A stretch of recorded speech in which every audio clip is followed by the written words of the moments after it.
Good evening. Welcome to the June 9th edition of the Downers Grove Village Council meeting. Whether you're here in chambers or watching on TV, we're glad you've joined us tonight.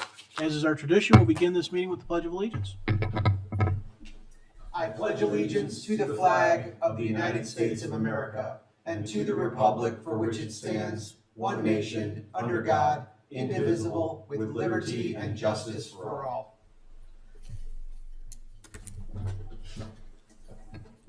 Rose, would you please call the roll? Mayor Barnett, Here. Commissioner Sadowski-Fugit, Here. Commissioner Gilmartin, Here. Commissioner Tully, Here. Commissioner Davenport, Here. Commissioner Sarver, Here. Commissioner Rowe. Here. Welcome, everyone. Good to see you tonight. If you're here in council chambers, there are copies of the agenda to your right on those two counters over there if you want to follow along.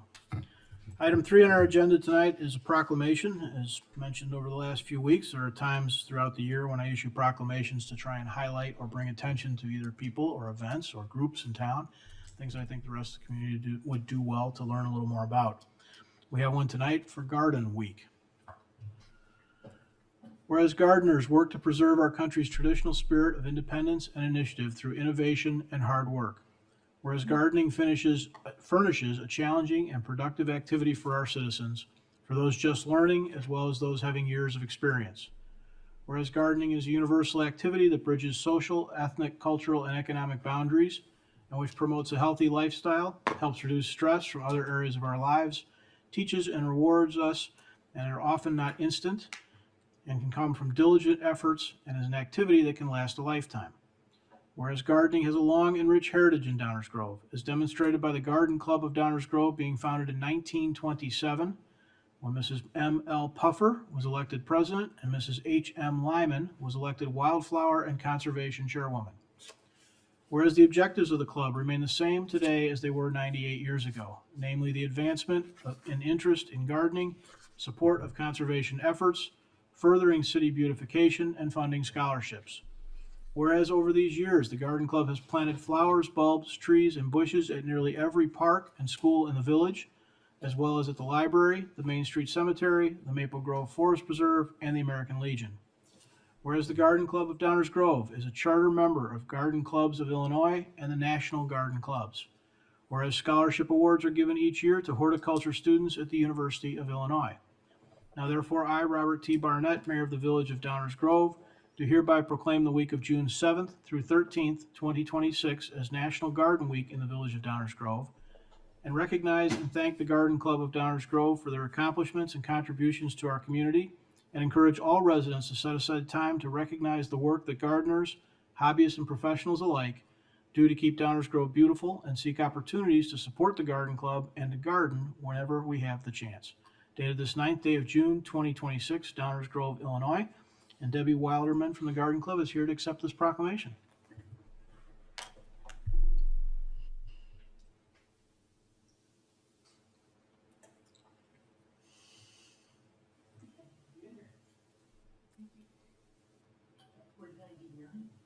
No.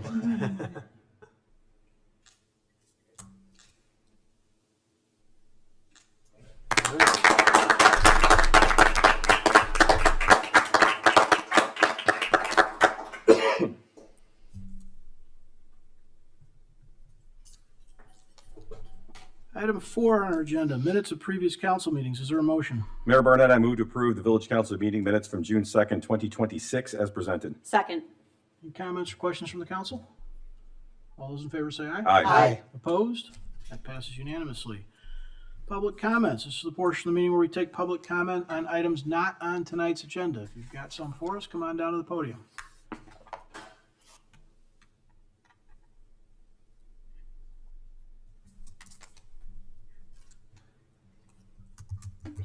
Good evening, Mayor. First, I want to, since proclamations have been a topic lately, I want to say how much I appreciate your efforts in making the proclamations that you do. When you select them, you do it thoughtfully. When you create the text, it is well crafted and highlights very interesting and important things about our village. So I appreciate your endeavors in this regard. But I have more. the topic I'm really liking to address tonight is information and conversation as part of Nextdoor recently, having to do with a response to the activities that are in Westmont. And so that the topic doesn't go away, a lady here in Downers Grove said that welcome to the to Westmont for the Downers Grove situation, left with little options to park in the downtown area, making it difficult to support local downtown businesses, even in the middle of the day, as the parking garage has only one level for 4-hour parking until 3 p.m. The rest is employee and commuter parking. And there were a number of comments in this thread that I shared with you, but I think that I believe it didn't go to everybody, but in highlighting a number of the comments of Downers Grove residents, so I'm not alone, there were remarks that, let's see if I can pull this up correctly, and I may not be able to on my phone, that people commenting that they go to other libraries because they can't find parking at this one. And that has been a suggestion by one commenter. But the fact is that we shouldn't have to go to other libraries because this is our library and it is a treasure and it is the best library in the area. Those are nice, but this is the one we pay for and this is the one we ought to be able to use. More comments about the outdoor dining spaces that are taking away parking. My conclusion is, after reading some of these comments, are that people don't really know that they're now going to be permanently eliminated. So the issue is a real one. It doesn't get a lot of conversation, but many people are concerned about the parking, particularly for the library. And that existing, while the changes that are going to be coming are coming, and they may be lovely, they will displace people and make it very difficult, even more difficult, to find parking spaces for the library. And the idea that you might be able to do a study in the future and figure out what to do about parking after having created the dearth of parking, as one woman called it. Don't get kudos for making a bad situation worse and then trying to mitigate it and say you made it better. Better isn't good enough. And it is a real disappointment that the lack of concentration and attention to the parking situation downtown that has been well known since 2019 was not given any, not just short shrift, it was not given any consideration in connection with the planning. So I'm not alone, and this was timely, and I understand that not everybody, even though I shared it, I don't believe everybody received it. So the topic is still there. Thank you.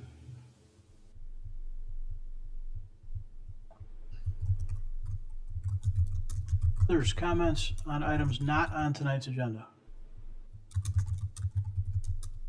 Okay, we will continue. Is there a motion concerning the consent agenda? Mayor Barnett, I move to approve the consent agenda as presented. Second. All those in favor say aye. Aye. Opposed? It passes unanimously. That takes us to item 7, our active agenda. This is the portion of the meeting where we take up items on which we plan to take formal action this evening. These would be items we've talked about at least once before, sometimes multiple times before. Is there a motion concerning a special use permit? I move to adopt an ordinance authorizing a special use to permit construction of an accessory structure before the principal structure is established at 417 2nd Street as presented. Second. Any audience comments or questions on this item? Council comments or questions? Chris? Yeah, thank you, Mayor.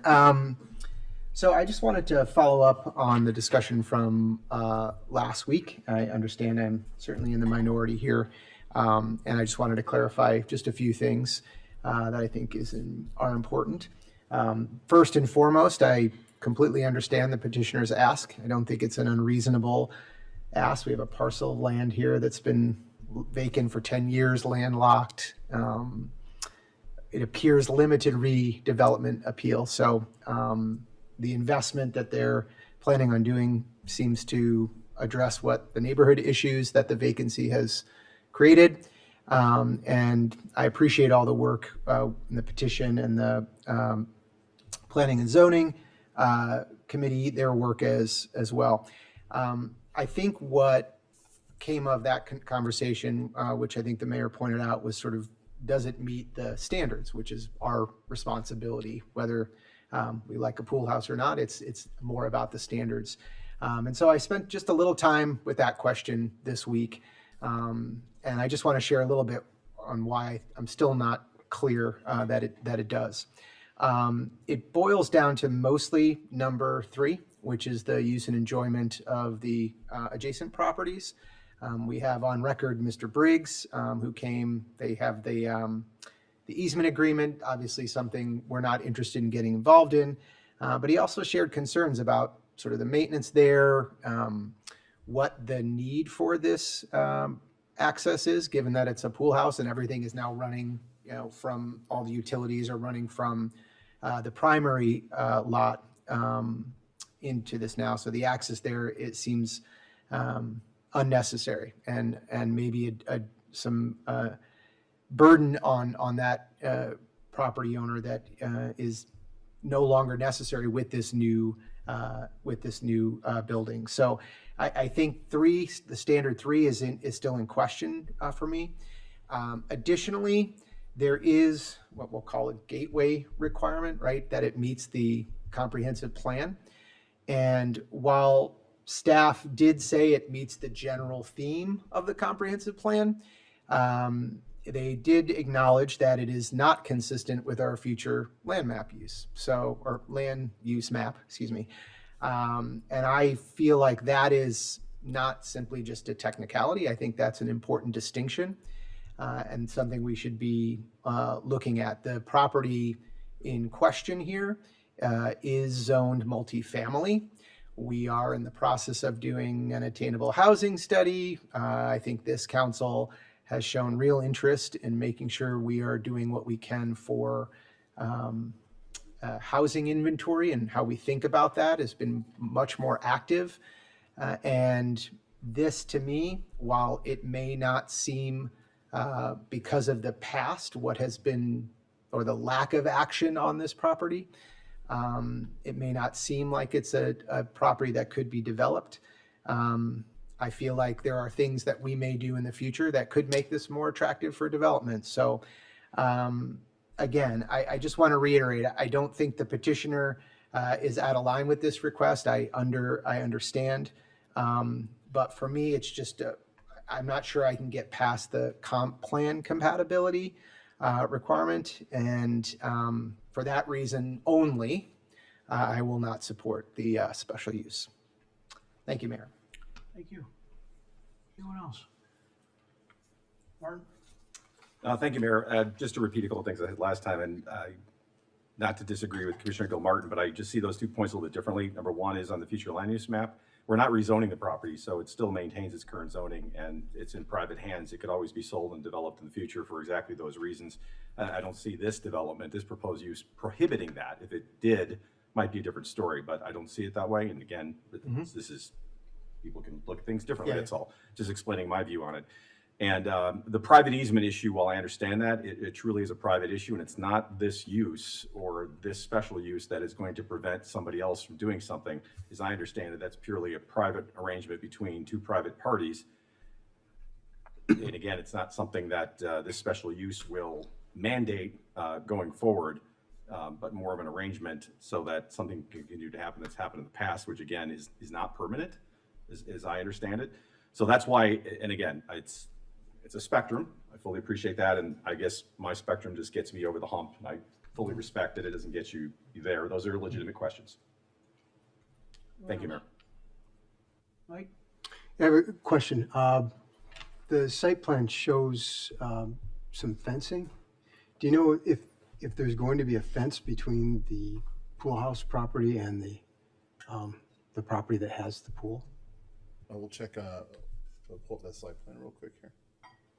Isn't there some fencing? It's always required around pools? That's where I'm Or going. pool, this is a pool house though, but There is fencing requirements for pools. I'm not sure off the top of my head. We'll pull up the site plan here real quick. Commissioner Davenport, do you have the page on that site plan you're looking at? I'm on slide 20 of 28 on the slide deck that Oh, was in the slide deck. packet. We'll take a look at the actual site plan. Good question. We can come back to it. We'll get an answer for in a second here. Okay. That's my only question. Yeah. Anyone else? Got two questions, but I think I want to wait till they're done staring at the screen.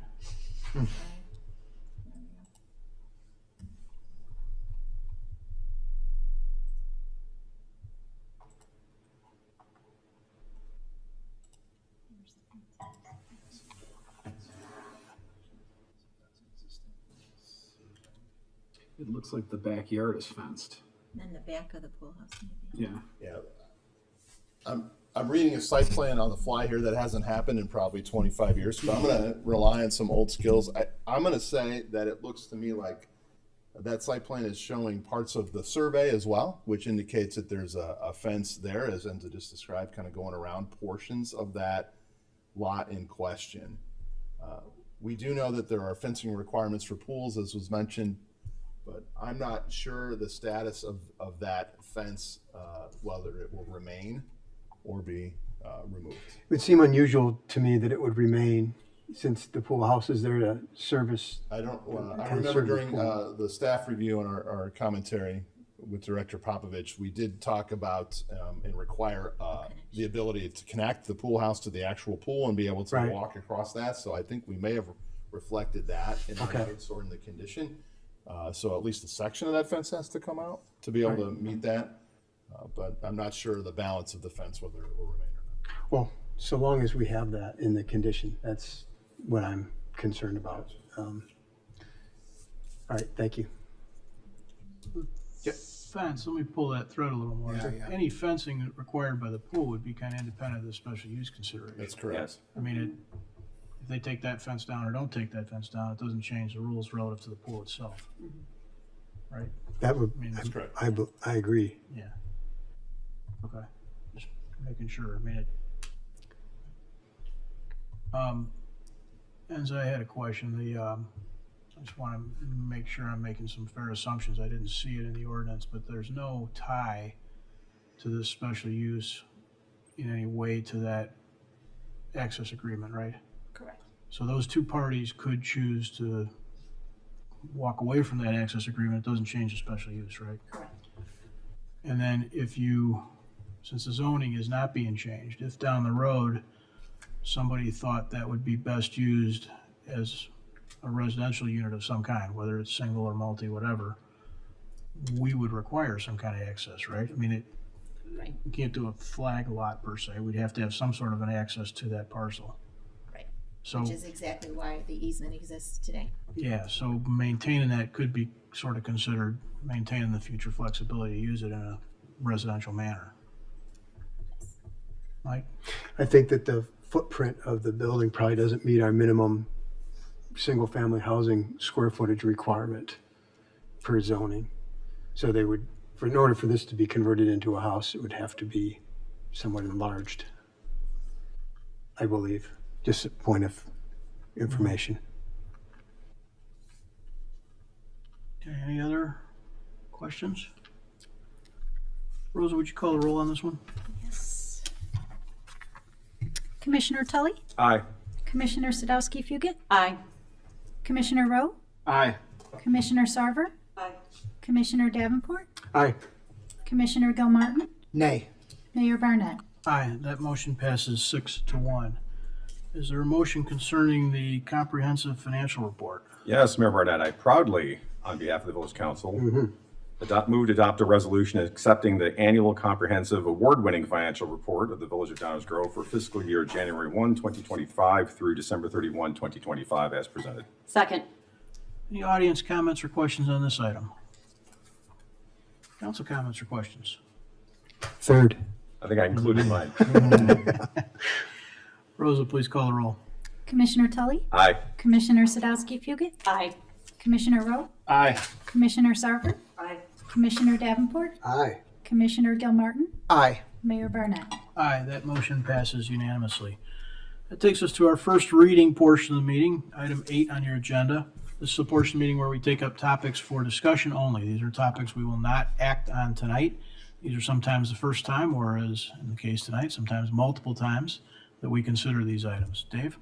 Just one item on tonight's first reading, Mayor. It's consideration of approving a contract for the improvements to Linda Kunze Plaza in front of Main Street train station. Here to provide background information on this item is our Director of Engineering, Scott Vasco. Thank you, Dave. Good evening, Mayor and Council. Tonight we'll be presenting the Linda Kunze Plaza.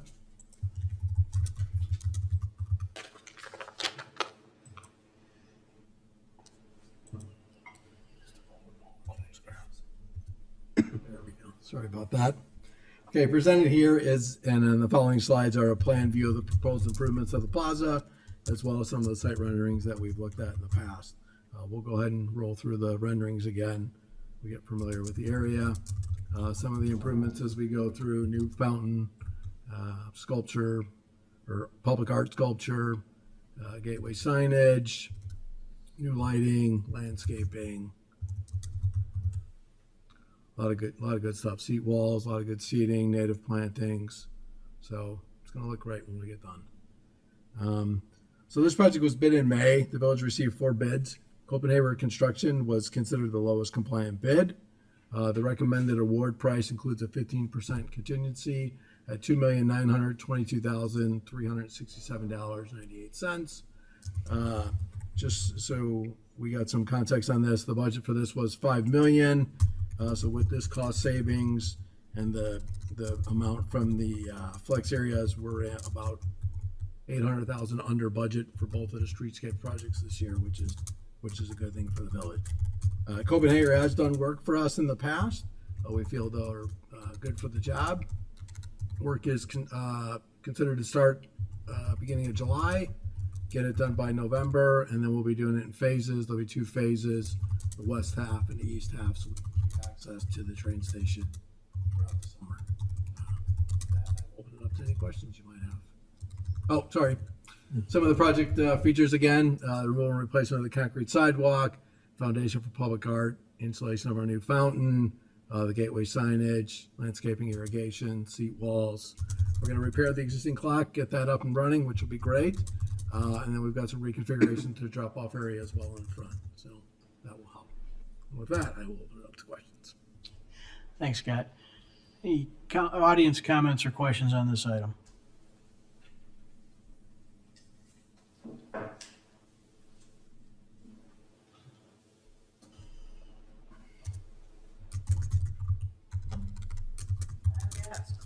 Why is there a 15% contingency when market is 5?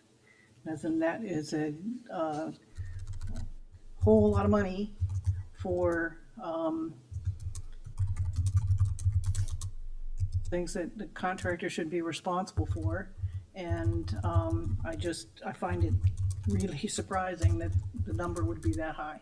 So I'm curious about why 15% and not 5 or less or 7. Thank you.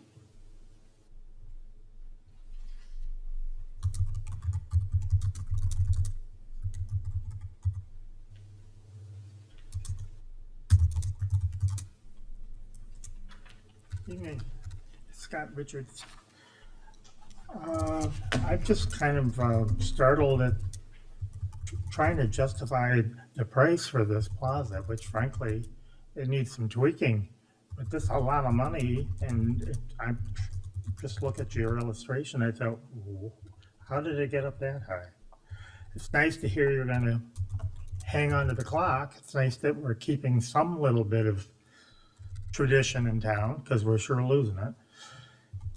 The water fountain, the pictures I'd seen, it's very low in profile, and it's just, with all the money we're spending on this town, the downtown, why couldn't we just maintain the fountain that we have?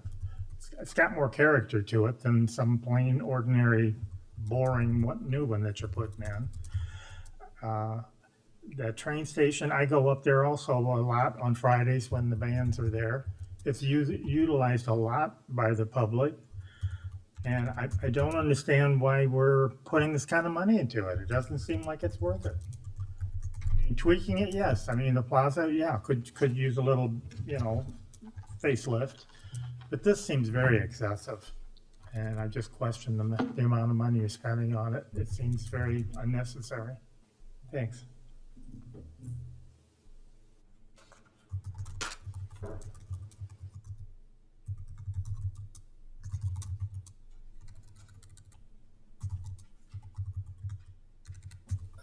Mike Kunze, and speaking of the family, very appreciative of the recognition that Downers Grove is making to Linda and her efforts to make this a destination. So thank you.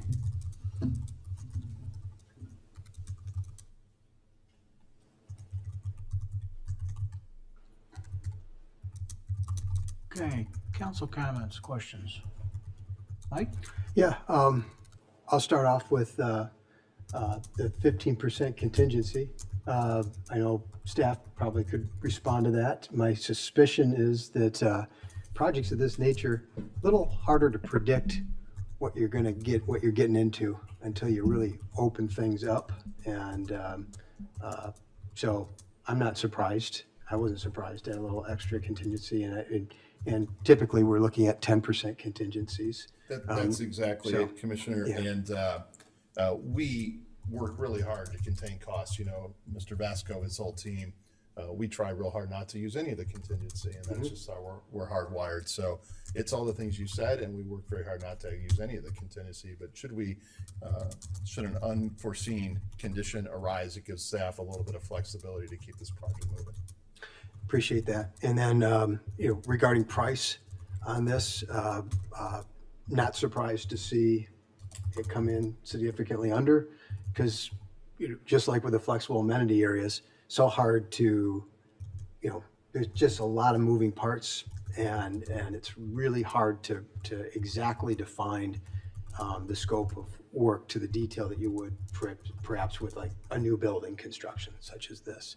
So glad to see that when we put this with the flexible amenity areas, that we at least have enough money in the budget to handle all this. And but I'm not as excited about this as being under budget, just like I wasn't super concerned about us being supposedly over on the flexible amenities. I mean, this was, we were always looking at these things together, and kudos to staff for kind of getting it right all together. Tough to do in this current environment.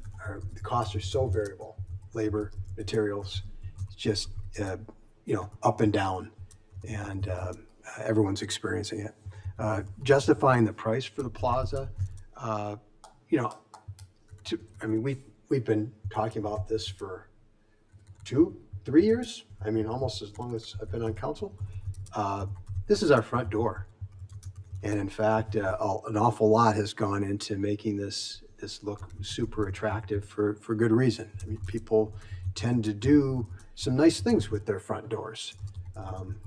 Frequently spend a little bit more money on those doors than the door out back. And maybe we do porches and things, right, to try to dress it up and really have that curb appeal. And this is the heart of town. And so we had designs that I don't think were as successful as what we're looking at right now. Kudos to the rest of my colleagues here for wanting to keep that water fountain in. I was a little concerned about whether or not that was worth it, given the state requirements, and those state requirements were requiring us to basically rebuild the fountain as if it was a swimming pool. And there were a lot of crazy, it was way over the top. Well, my understanding is that some of those regulations have been rolled back some, which has helped in making this more practical solution. And I think it's much more attractive having the fountain there. So, and then this is keeping with tradition.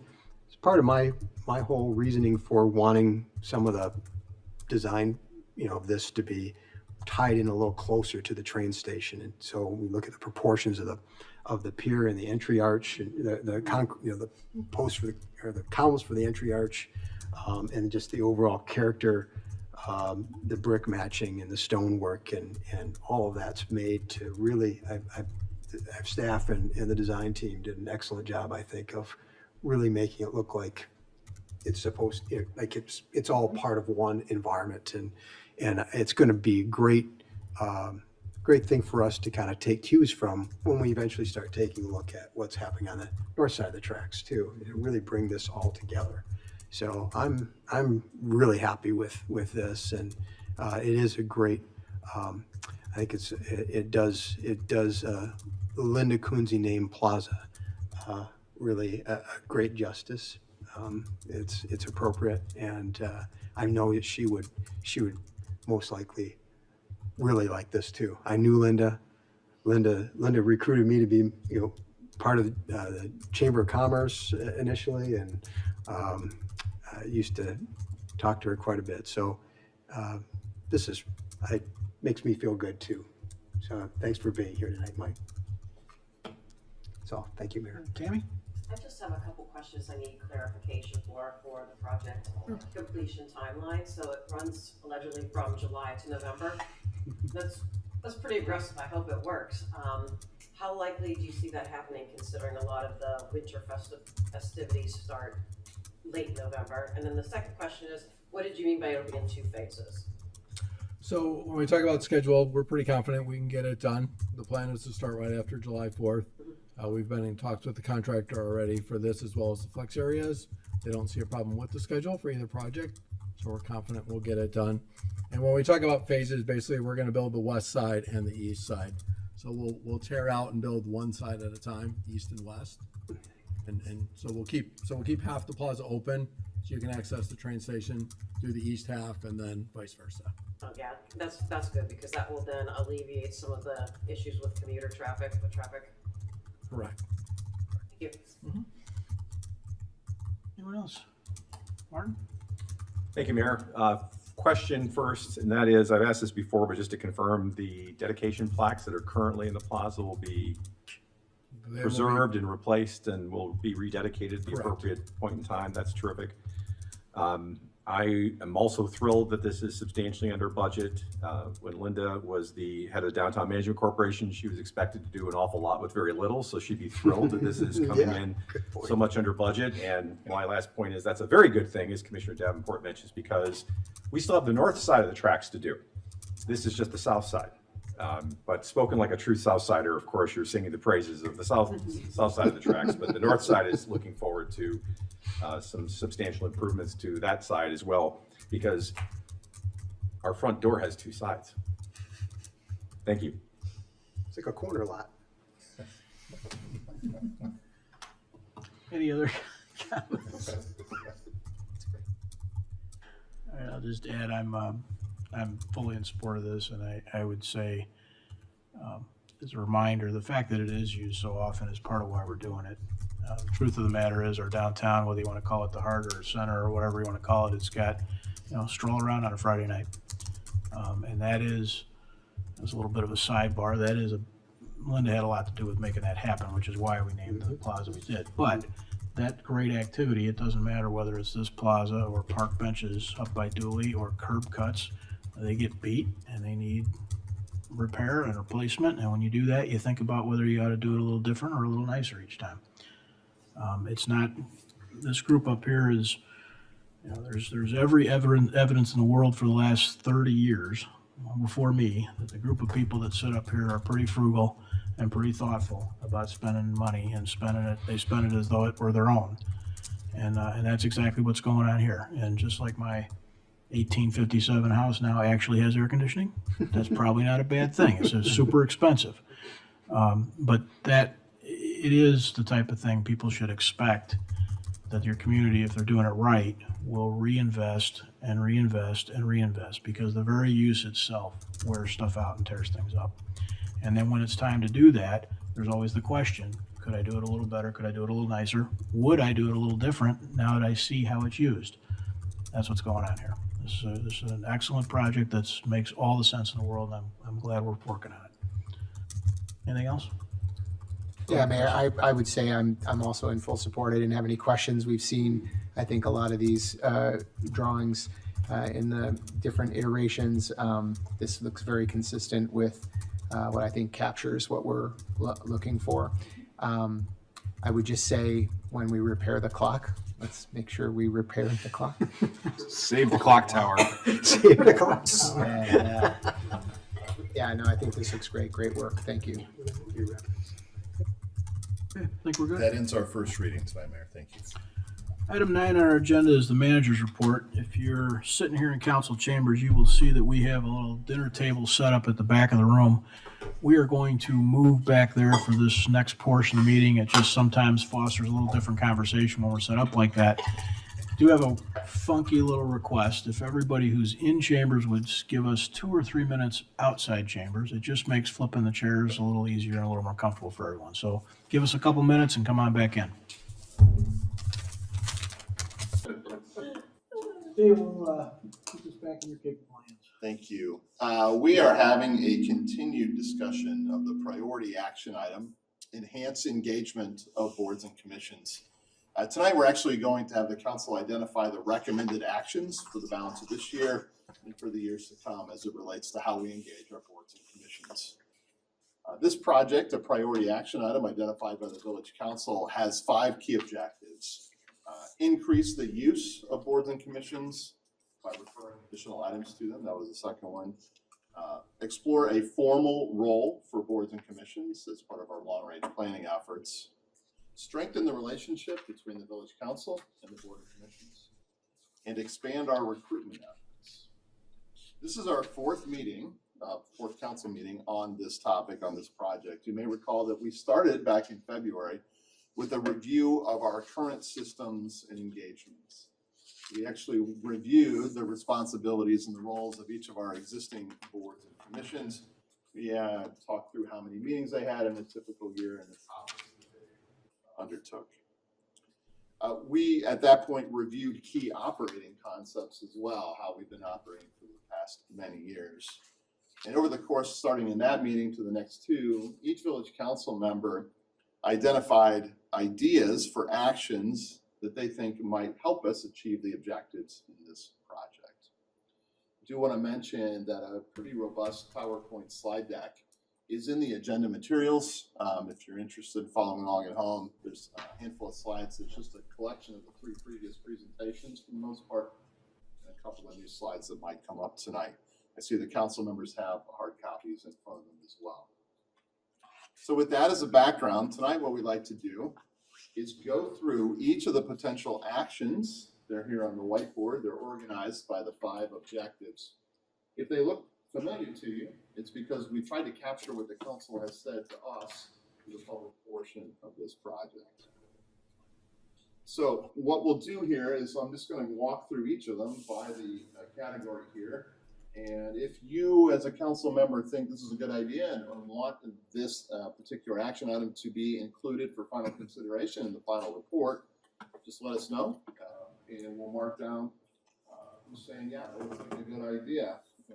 We'll, at the end of the night, we'll take a look and we'll see any of the action items that have majority support from the council will make it into the final draft report for final council consideration. So, the 5 objectives have been inflated into actually 4. I combined the increase the use and refer more items. But I thought we'd start with enhanced recruitment. And as a reminder, our recruitment efforts are largely driven by some social media and website posts, the superhero video that we put out from time to time, encouraging people to apply. And of course, council members talk up the opportunities as well, formally and informally. The idea here is to enhance recruitment. The first overarching concept is to increase public messaging about board and commission opportunities. So building on that, I'll go to the first one here. The idea that we as a team should be identifying and communicating with underrepresented groups and individuals as it relates to serving on boards and commissions. Who's with me on that?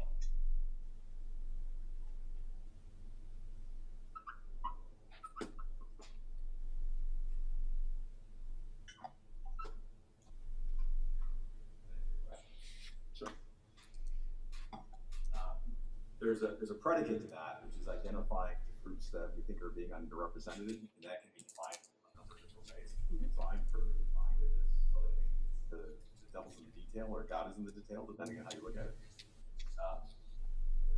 There's a broader issue of making sure that we have appropriate representation from a variety of groups, and that can be from professional backgrounds, it can be from experience, it can be from age, it can be from race, color, creed, it can be everything, but I think this is something that we've informally tried to do, but it does take time and effort. And as mostly volunteers, we have limited time and effort, so I think some legwork to identify where could we use more representation, whether that's making sure that we reflect across section of the community, or we're getting the right kind of experience and expertise. All that thing blended together, I think, really is what's important. And I'm just sort of thinking out loud because this then becomes, to some degree, surveying and keeping metrics and identifying if you're going to do it right. And I'm for this, but there's a predicate to it that I think takes a fair amount of work to make it successful, and also to really achieve what I think we wanted to achieve. And then that's not a criticism; that's just an observation.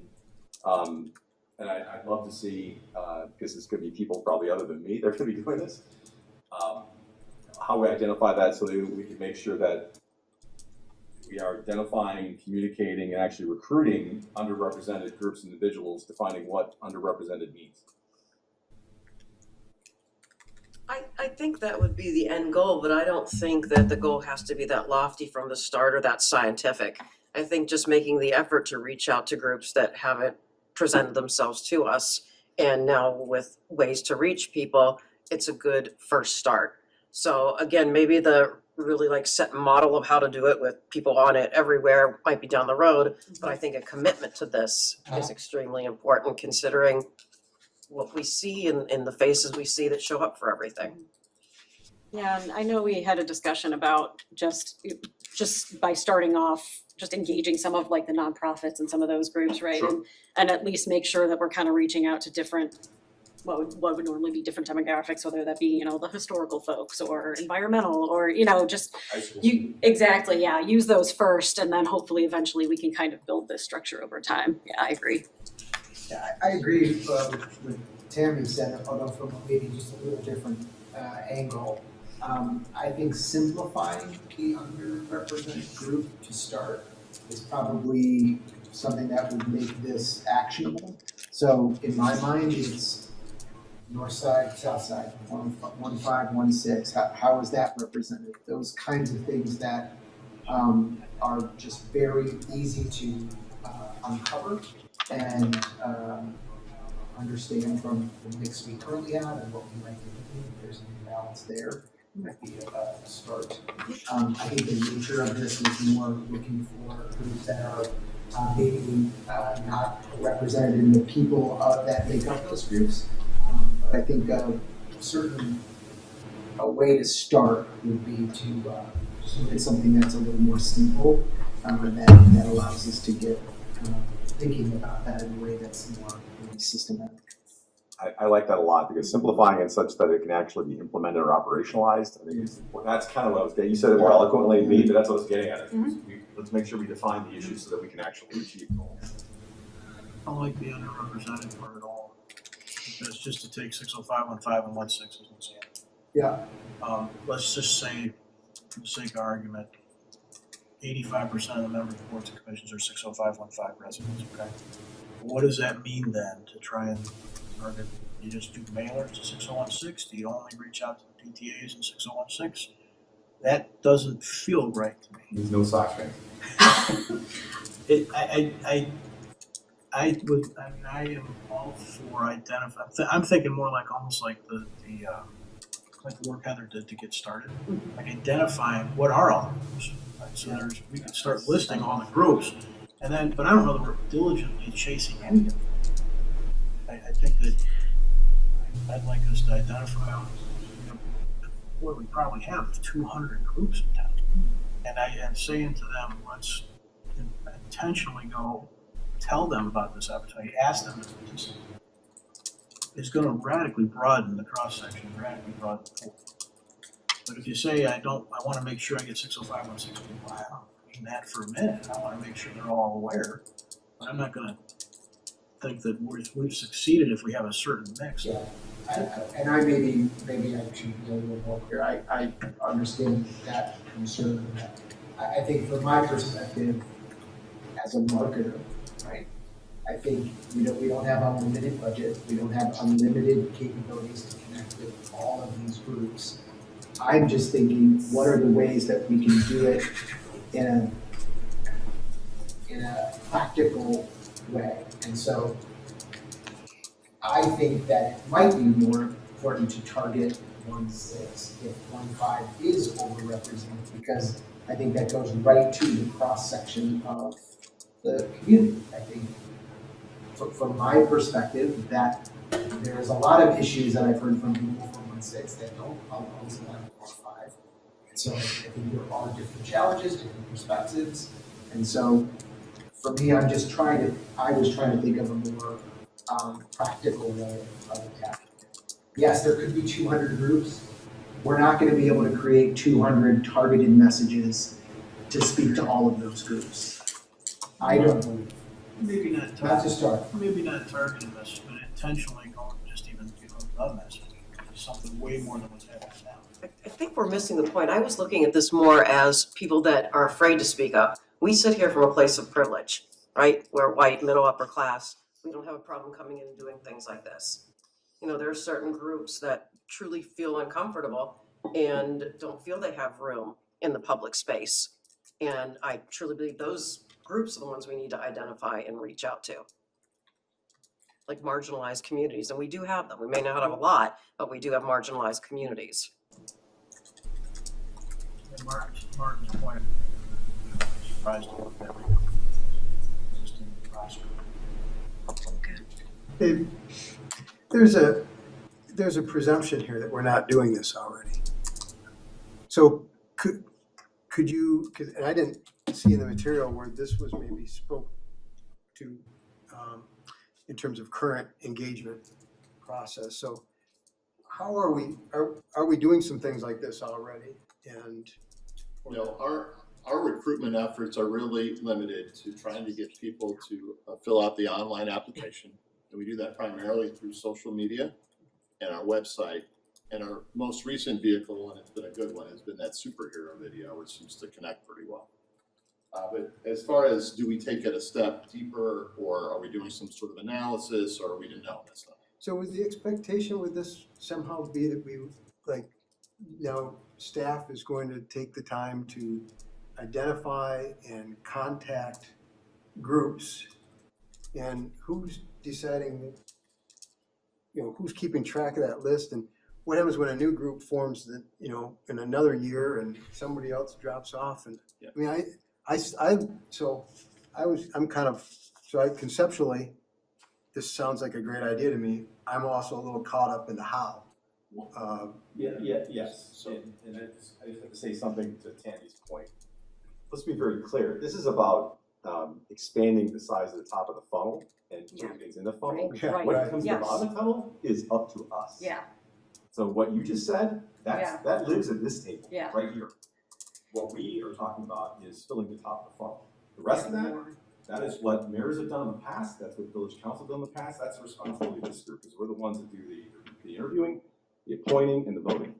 So that's where that rubber hits the road.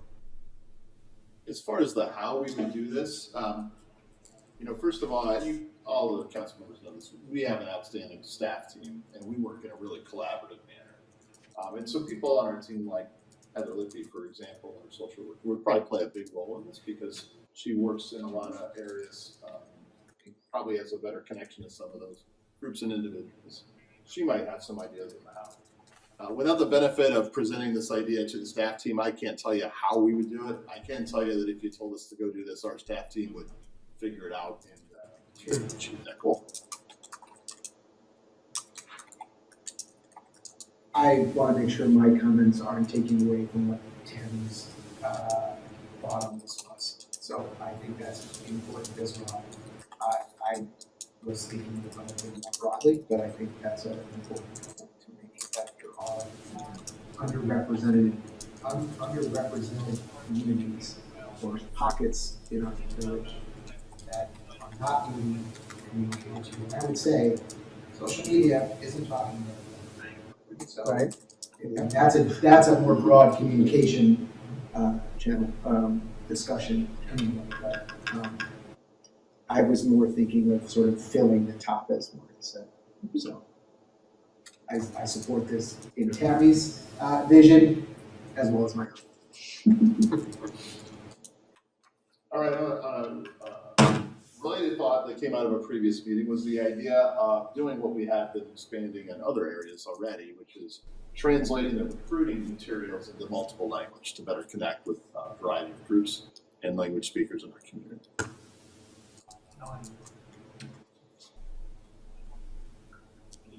I'm so deaf. Translation, he wants to do Wanna do it. that. Oh, yes, thank you. I'm a sign language person too, because my hearing's really shot. I know someone who just passed their exam. Ausgezeichnet. It's my favorite German word. A lot of good ones, And that's so easy to do now. though. Right. Yeah. Yeah. Yeah, we don't even need to hire a translator, just ask Claude. Ask Claude. Maybe not Claude. We've had some good success Not clear. by using a variety of resources to apply it, if this makes the cut, we'll apply it to this priority as well. Also, we have a great history of partnering with the Downers Grove Public Library on a variety of community issues, especially relying on their expertise to help get the message out and to make information accessible. And I think that's the concept that was raised a couple weeks ago. Partner with the public library to inform residents about these opportunities. I think that almost ties to the underrepresented because That's true. Yep. the library serves everyone. Everyone goes. Exactly. Maybe we just do like an info session once a year or something. All the easy ones fielded. Yep. Another idea that was put out there is announce opportunities to apply at village council meetings. Which I think we do that now. We can do it. We can do it better. regularly. Yeah, yeah, we should do it regularly, like quarterly at least, or, yeah. For We could all 10 of the rotate people on that watch on comments, YouTube. rotate on Yeah. commissioner comments. Have a countdown. That'll be the Yes. new Rotary. Each of us will wear a cape. That I would pay good money to see. Yeah, so as we get deeper into this, I mean, I'm thinking forward to, so, just as an overarching statement here, and I've made this before, is that whatever we're doing here, I mean, I'd like to be talking about things that are gonna survive me. So how many of these things are current council prerogative sort of things versus things that ought to become more institutional, systematic, process, right? And so, I mean, is that announcing at VC meetings, is that something you think that most mayors would want? Build it in the agenda. I would hope so.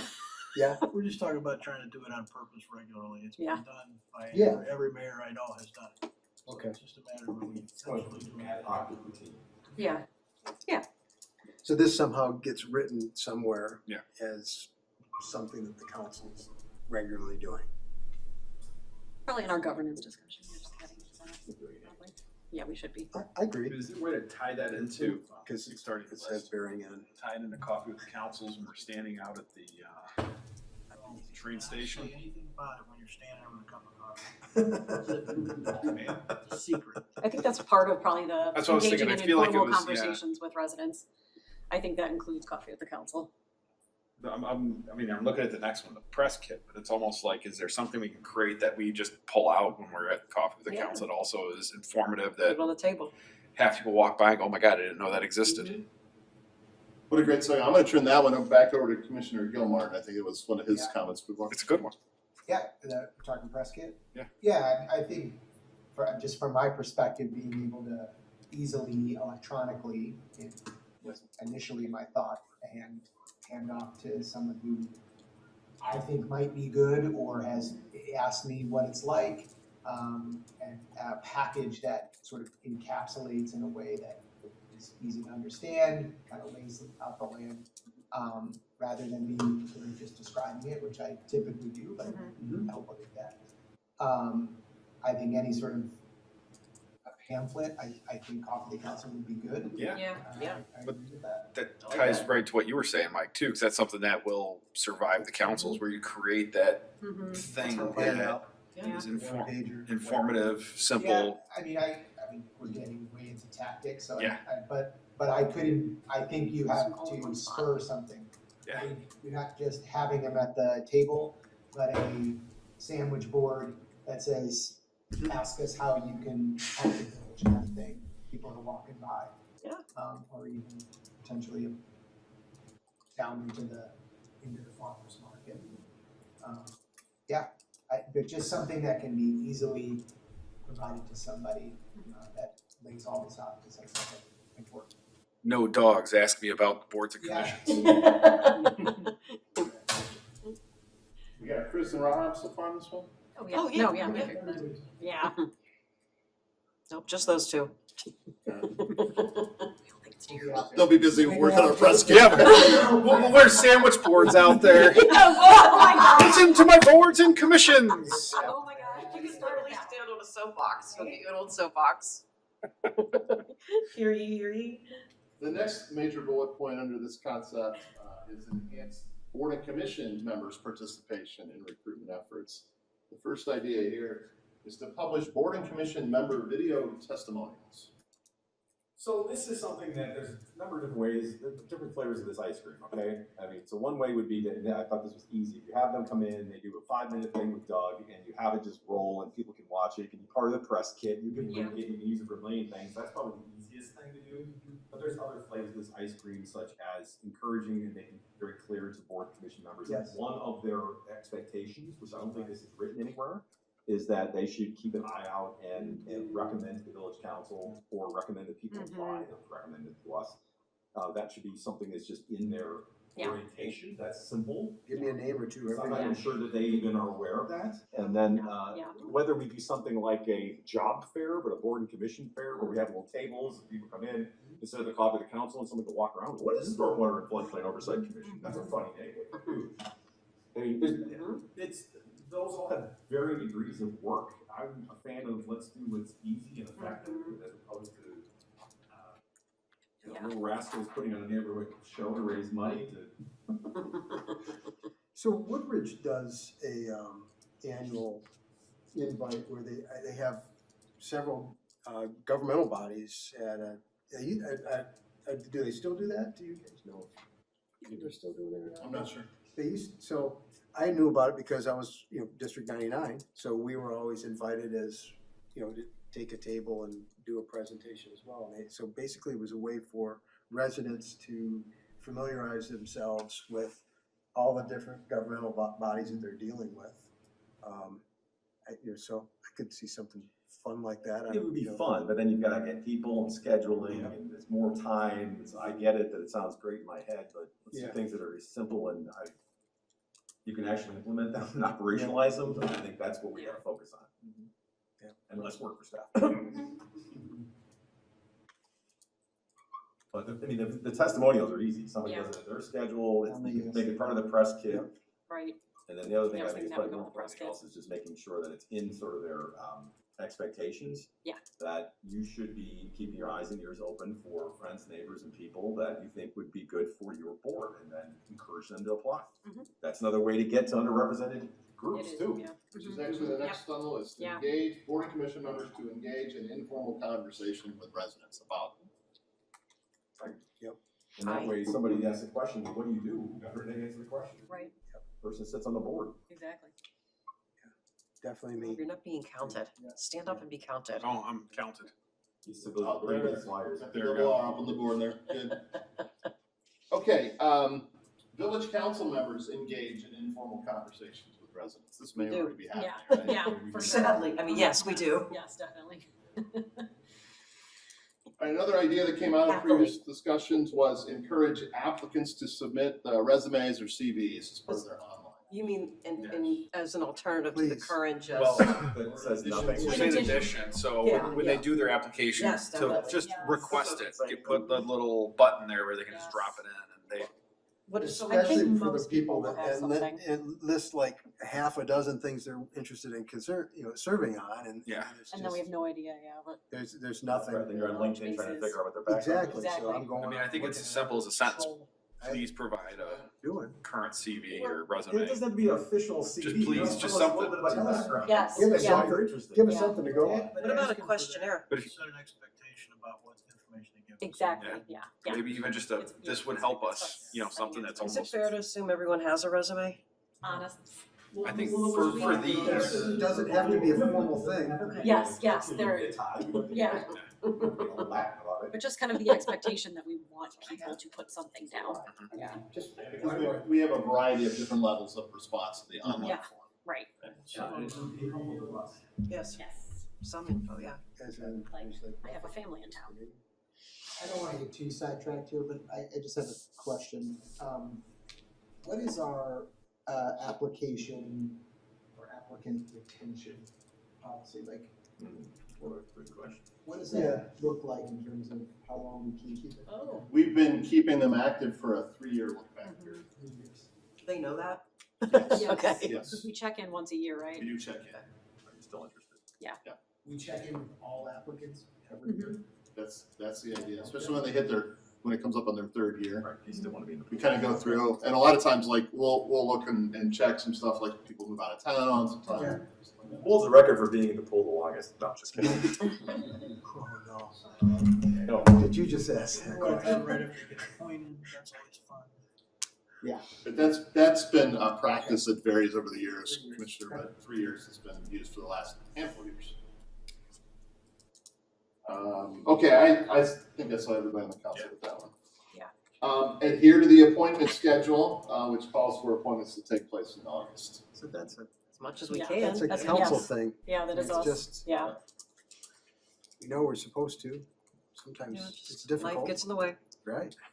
The last one, before with the additional one coming on here, really has to do with sort of the council operating expectations of who actually gets appointed. The concept is that the board and commission rosters will reflect a cross-section of our community and include 1 or 2 members with specific knowledge, skills, and abilities that are pertinent to the major subject matter of that board. I'm a big yes on that. I am Yeah. too. I am too. I think we have to have at least like one. Aspirationally, yes. Aspirationally, yes, you still want to bear the. Aspirationally, yes. If it's Well, hard to hopefully if we were find. doing our job earlier in this list, then we'll get there. Exactly. But if we start getting resumes, it makes it a little easier. That's true. It will be easier if we get. And that way, if you get people that are interested, they Yeah, can man. learn along Yes. the way. So it doesn't foreclose Thank people you. that are simply interested, if we just require some KSA. Can I also say there's many ways of maybe satisfying that Oh, yeah. KSA, right? Absolutely. So, yeah, What does that stand for again? Knowledge, skills, abilities. You guys know that's what's going on, right? so As best we Some of the can. funky Yeah. things about sitting right here, really listen, I mean, that's what's going on. That's what you And want, yeah. Underrepresented groups is what's going on. I mean, there's just so we know that that's what's happening. It does go on, doesn't it? 1 or 2 members with KSAs? Yeah. That's going on, is that what you're saying? most Oh, yeah. And commissions, yes. so is geography, Yes. 60516 versus 15. Yes, So is age, yeah. so is tenure in the village. Sure. Yep. Yeah. Background Okay, experience. but all of that is not enshrined in what our policy. That's true. That's all. So I think, as Yeah. Mike said, just looking for ways to. And the KSA thing I thought was intentionally not happening. No, what's intentionally not happening is the example I use is intentionally don't put a room full of stormwater engineers on. Right. But But you we're would want trying to to do make sure that. there's 1 or 2 on there. Yeah. The challenge goes back to the top of that funnel though. Yeah, Yes. right. And, And that's the Not in the hope funnel, is then to. you can't, well, that's, you don't right, have I a was person. gonna say, Exactly. because that's, I mean, I don't know how everybody We just got more evaluates things the way they want, whatever criteria you're using, but I mean, I'm using that criteria. I'm looking at all those things when I'm asked to look at possible board and Oh, yeah. commission members. And so, and you're digging into it as much as you can. I think several of these things are, this is where our frustration comes from, right? That there isn't enough there. Which is why you end up going out trying to find people for the Yeah. other groups because they're not in the funnel. Yeah. So, Can I ask another question before we move on to the relationship? Maybe we have one more. We had a late minute add-on, I'll get to it in a second. Okay, just in terms of the number of applicants, right, we got, so, my first question, 26 is not over, right? So we have 21 applicants to date. New applicants, right? Pretty good. Sorry, new applicants to date, but we don't know, obviously, we're only halfway through 2026. So I'm gonna ignore that number for now, it looks low, but we're only halfway through. It is low, but we still have half a year left. I don't know when the applicants come in. And What we've been doing is in July-ish, we've been telling everybody, hey, August. We should start now. So we're gonna expect There'll that. be a little, but it isn't gonna be all of a sudden. We should start now. And then, in the last couple of years, we've seen a decline. Got some anomaly in 2022. I don't know if there's some- No, I asked, he gonna said ask. that it was the superhero video when it first debuted. Oh, Yeah, so those spikes, I asked that. 22 was the first year of, let's reinvigorate the, and that's where the Post-pandemic. consideration of the Yeah. superhero. so then the way I would interpret that We need a is fresh.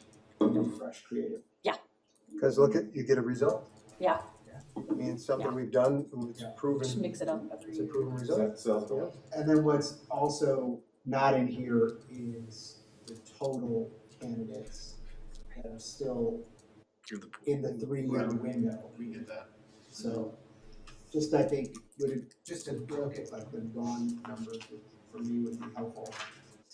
Just to understand what kind of work this actually is going to be. Okay, thank you. The last minute add-on here is we heard Commissioner Tully just throw out the idea of a board and commission job fair. I mean, it would be nice if we could see what we could do at like one of our coffee with the councils, right? See if we can get a representative from each. If we can't, we can't, but It's great. What do you mean by job? to me, that would be the way to do it if you wanna do it. In a perfect world, you would have a coffee with the council and it would be focused on boards and commissions. You would have It'd be one tough. representative for every board and commission there. Not that they have to have a booth, but kind of like a job fair where someone can walk around and say, well, what do all these boards and commissions do? And what is parking and traffic versus what is? This was the context I brought up the Woodridge. But it's plain. Like that. It's tough, yeah, it's tough to organize. Okay. I get it. Sure. I think it's a great idea. I mean, we can see if it would work out, and if it seems like there's not availability, then we tried. That's why I the think it press might kit's because so good. It's easy to pull off. You do it once and can recycle it. I like the idea of having, we've talked about this before, this group. If you can have some themes for coffees with the council, when there's some sort of a focus and a reason for having it. I can't pass this opportunity. Let's Yeah. go off script for a second. This upcoming Saturday at 9 a.m. Yes. at Linda Kinder Plaza is Coffee with the Council, and we're focusing on our attainable housing study. Representatives from the community development staff will be there with copies of the attainable housing survey, both digital format through a QR code and hard copies if you're so inclined, or if you just want to share your thoughts on the housing market and attainable housing study. So there you go, a little commercial. Thanks for setting this up. Yeah, because the art one went well, you know. Right? So I just think that's a good way to get people maybe to show up, especially when we get off of the summer months. Yeah. Okay, anybody else on job fair? No, but you didn't narrow any of that down. No. Well, put me down there. Was Chris a no? Chris is a no, so I want to No, be, I'm a no. yes. Okay, I didn't. All right. Anything else on enhanced recruitment? So everything. Comment I would make, sorry, Rob. No, go ahead. The overarching comment I would have is that prioritize what staff thinks can accomplish the most bang for the least buck. Correct. Yeah, I think that takes a lot of work and Going you back don't to the do it simple. really delivering on what clearly the council is interested in, then prioritize as you see fit, that's Yep. my opinion. Because it feels like it's we're a bunch of kids at Christmas and we want all the presents. And maybe we need a little pushback from the village on what is actually Have a budget. capable and That's gonna work and what doesn't. Constructive. Some thoughts on that in the actual final report draft right up for the team? Okay, anything else? I think it boils down to Getting more a little bit of a numbers guy. Bigger but it numbers. boils down to the amount of time and the amount of exposure we're putting out on this. What is that netting us? And so if it nets us 100, what's it gonna take to get 200? Twice as much effort, twice as much creative, whatever, that type of thing. So I think that's a way to look at it from the standpoint of what it's gonna cost. You know, you can kind of narrow it down to like cost per applicant in a lot of ways, but I'm nerding out, so I'll stop. One of the next objectives of this project is to strengthen the relationship between the village council and the boards and commissions.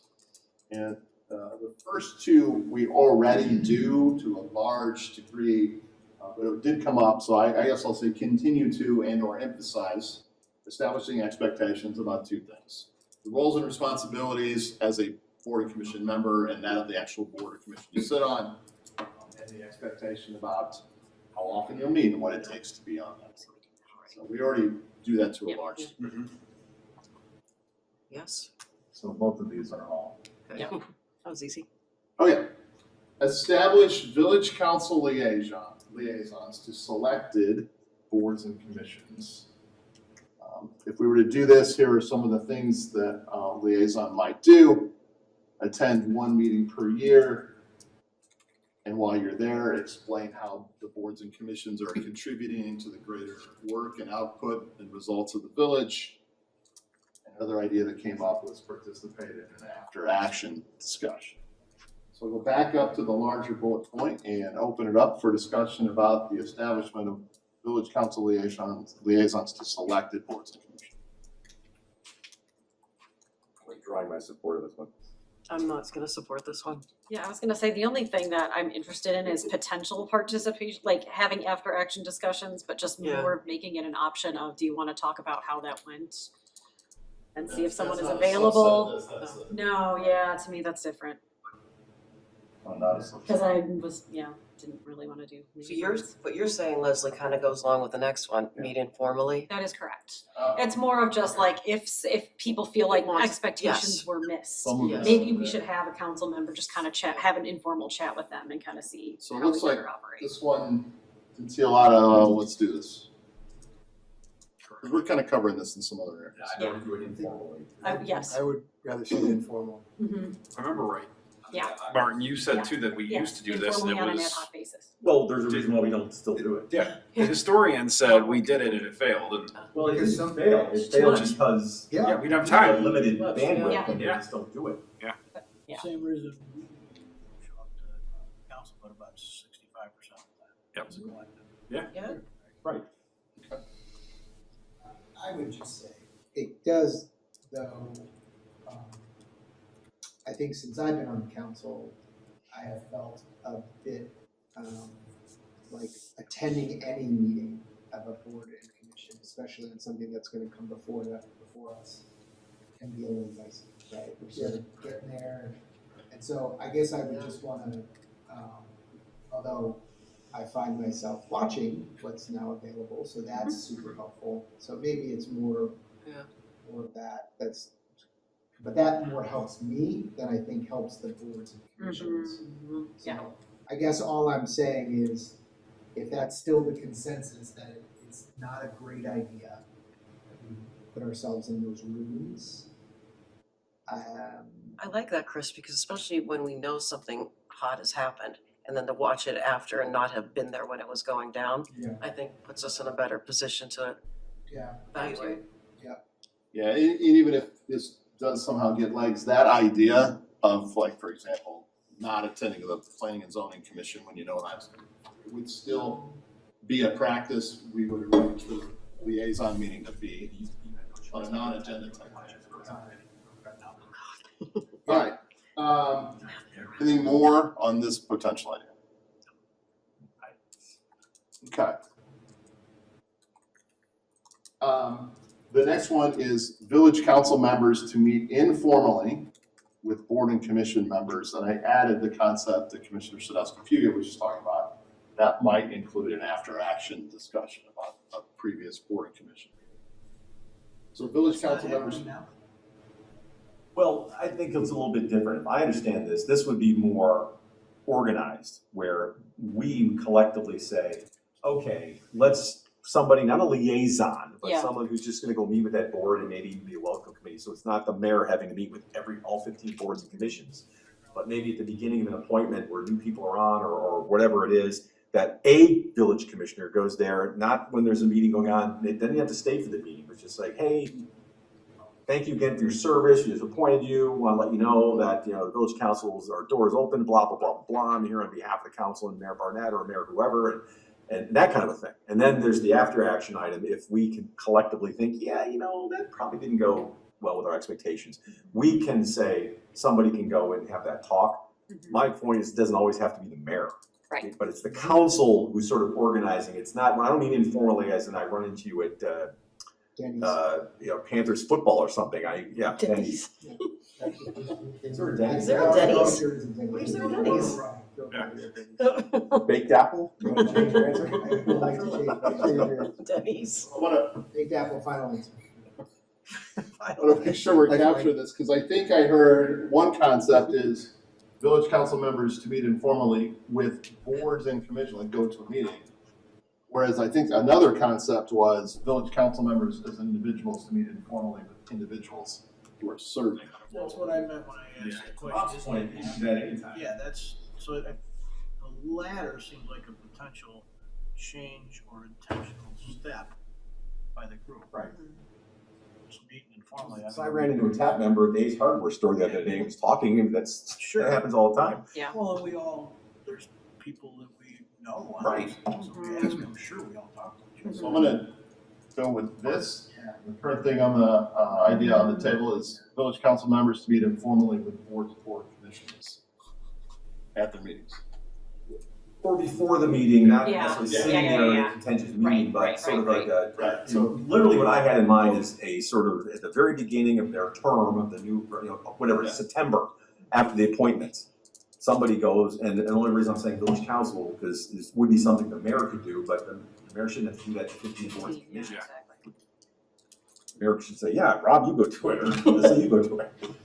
I could support this in terms of a matter of process. The idea that Right. you're helping each board and commission get off to a good start and understanding that they're putting a face to a name. And say with us, yeah. And Like an intro meeting, feel free to reach out, we're not scary people and, Okay. so What's the? conceptually.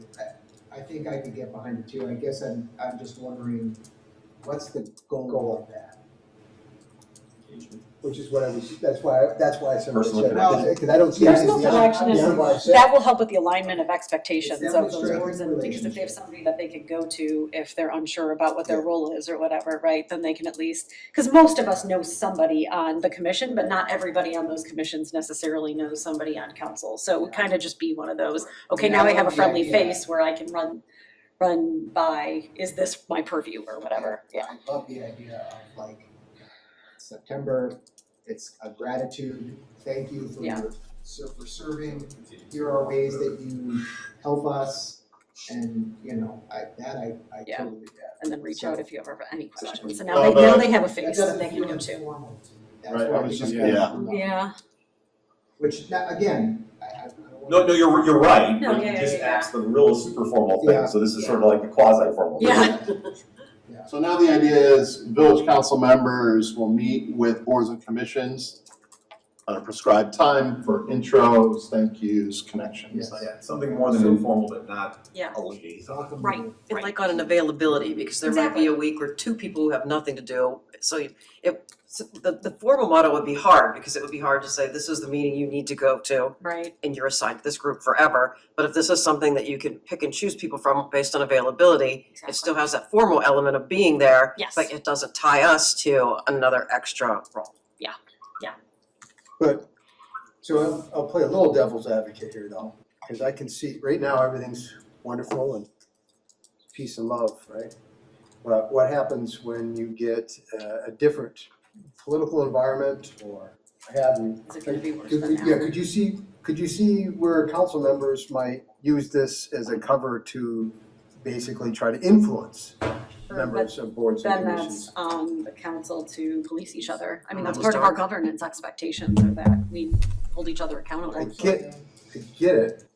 Well, let's just stop that from happening right now, Right. True. other than our governance. I'm just devil's advocate, sort of, like, Yeah. I want to think this thing through a little bit, is all I'm suggesting.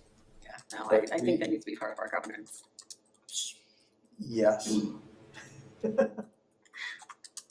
But in a different environment, it could create more opportunity for things. Well, it has happened in the past, and we had to police it. Yeah. Okay. Yeah.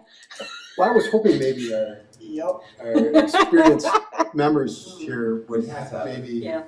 Without the need for any of this, it happened. Okay. But were they at prescribed sort of welcome to the team meetings, or were they at? No, they just showed up and started saying, here's, I'm a village commissioner. And here's what I think should happen. Participating in the meeting. Right. Oh, boy. Yeah.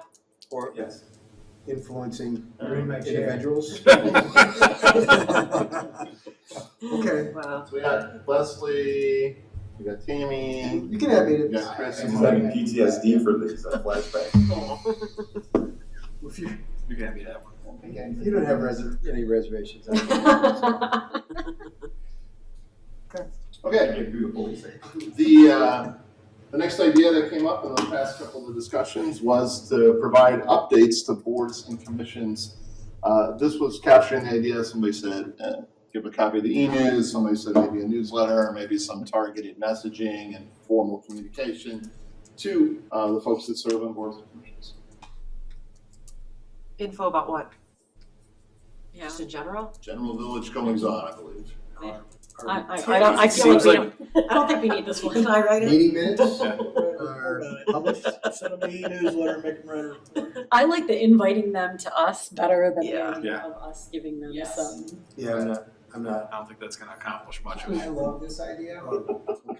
Because I don't want it? Exactly. Only because you don't. But just because I think it's, I think there is a little bit of siloing that happens. We are often, and I think intentionally siloed from what happens at the boards and commissions until it comes to us.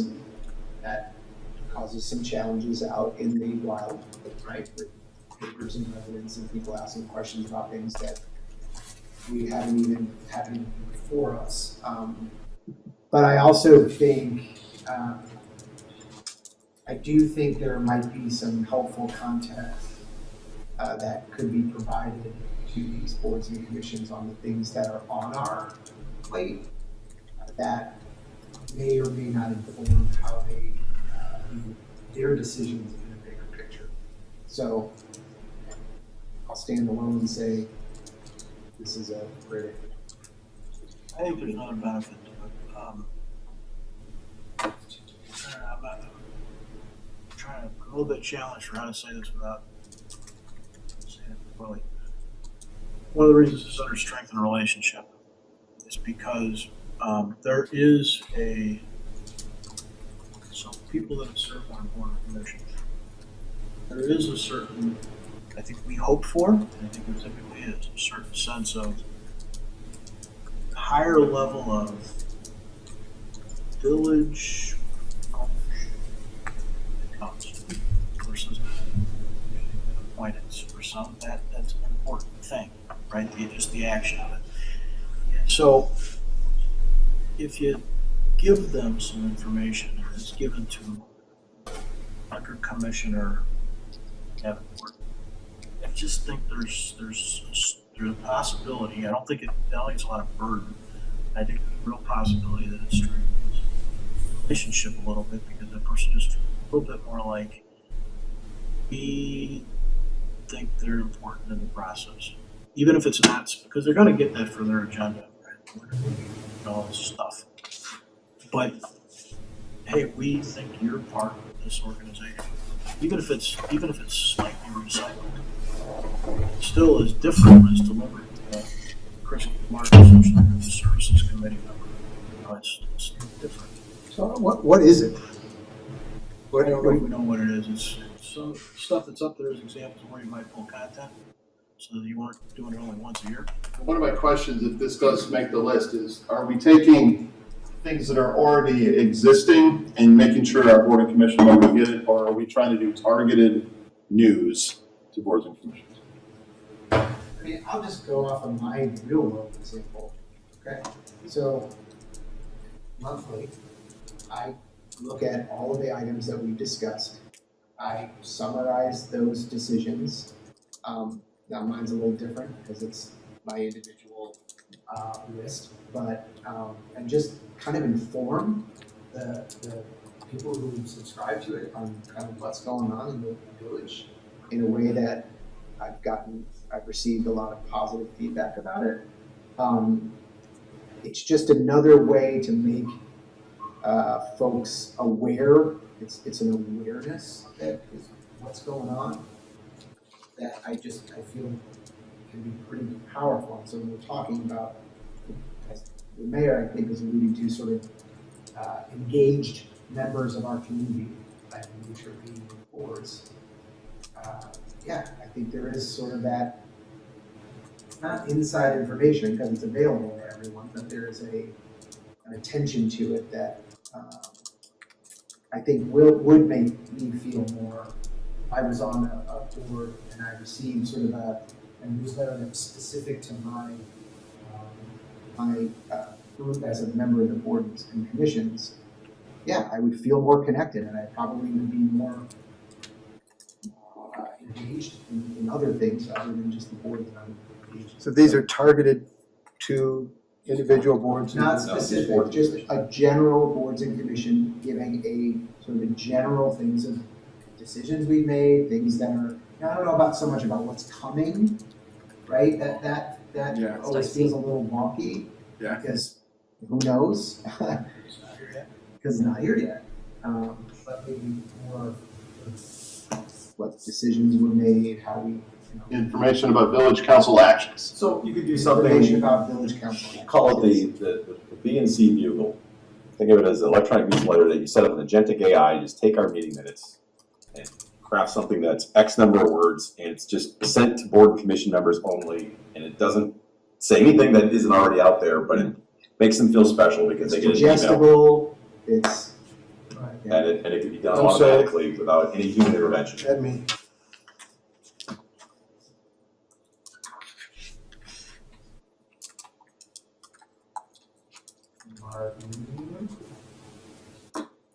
Great idea. I don't see your initials up there, buddy. Martin said something about AI, surely he's gonna work it out. Yeah.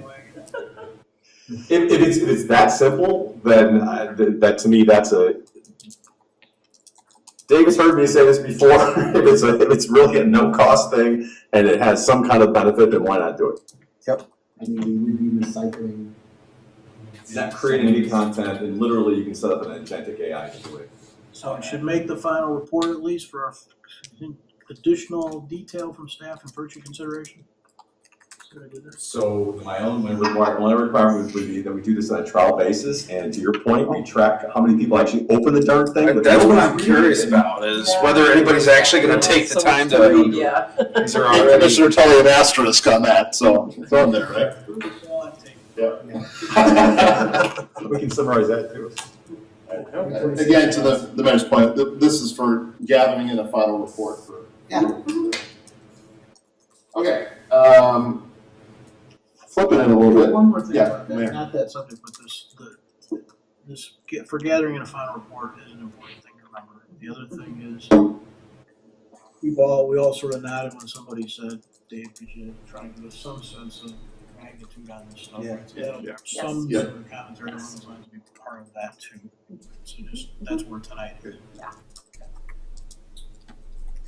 This was an idea that came out a couple weeks ago. How about annual reports from the boards and commissions to the village council?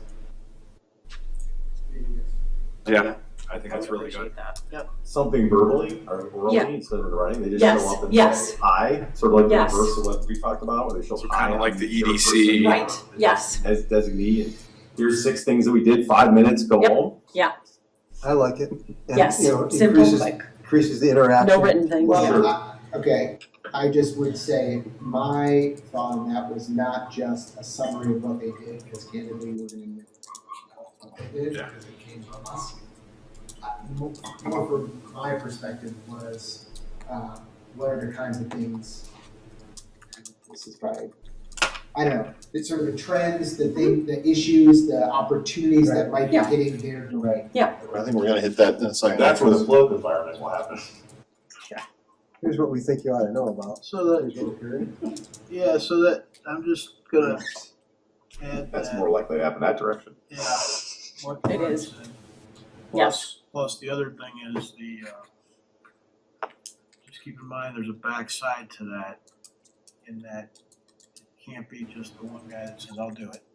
Right? It's gotta be reflective of the whole Parks and Because I'm Transportation. collecting my petitions, I want to do it. We should probably be the chair. Or it should be the chair. It should be the chair. You know, I know, but just like any one of us doesn't go to any number of the 300 meetings that are available to us and represent us per se, unless that's been some structured set up thing. There will be some, in order for this to happen the way we're kind of envisioning, there's gonna have to be some backside work on, not only on that board, but on undoubtedly on whoever the liaison from staff is to that board and prep for that, right? Because it's, otherwise it's BS. It'll be a little bit easier if this is done where the term begins knowing that that is an expectation the following year. That's right. Yeah. Because then it can be done incrementally over time, so it's not a big lift by the time it happens.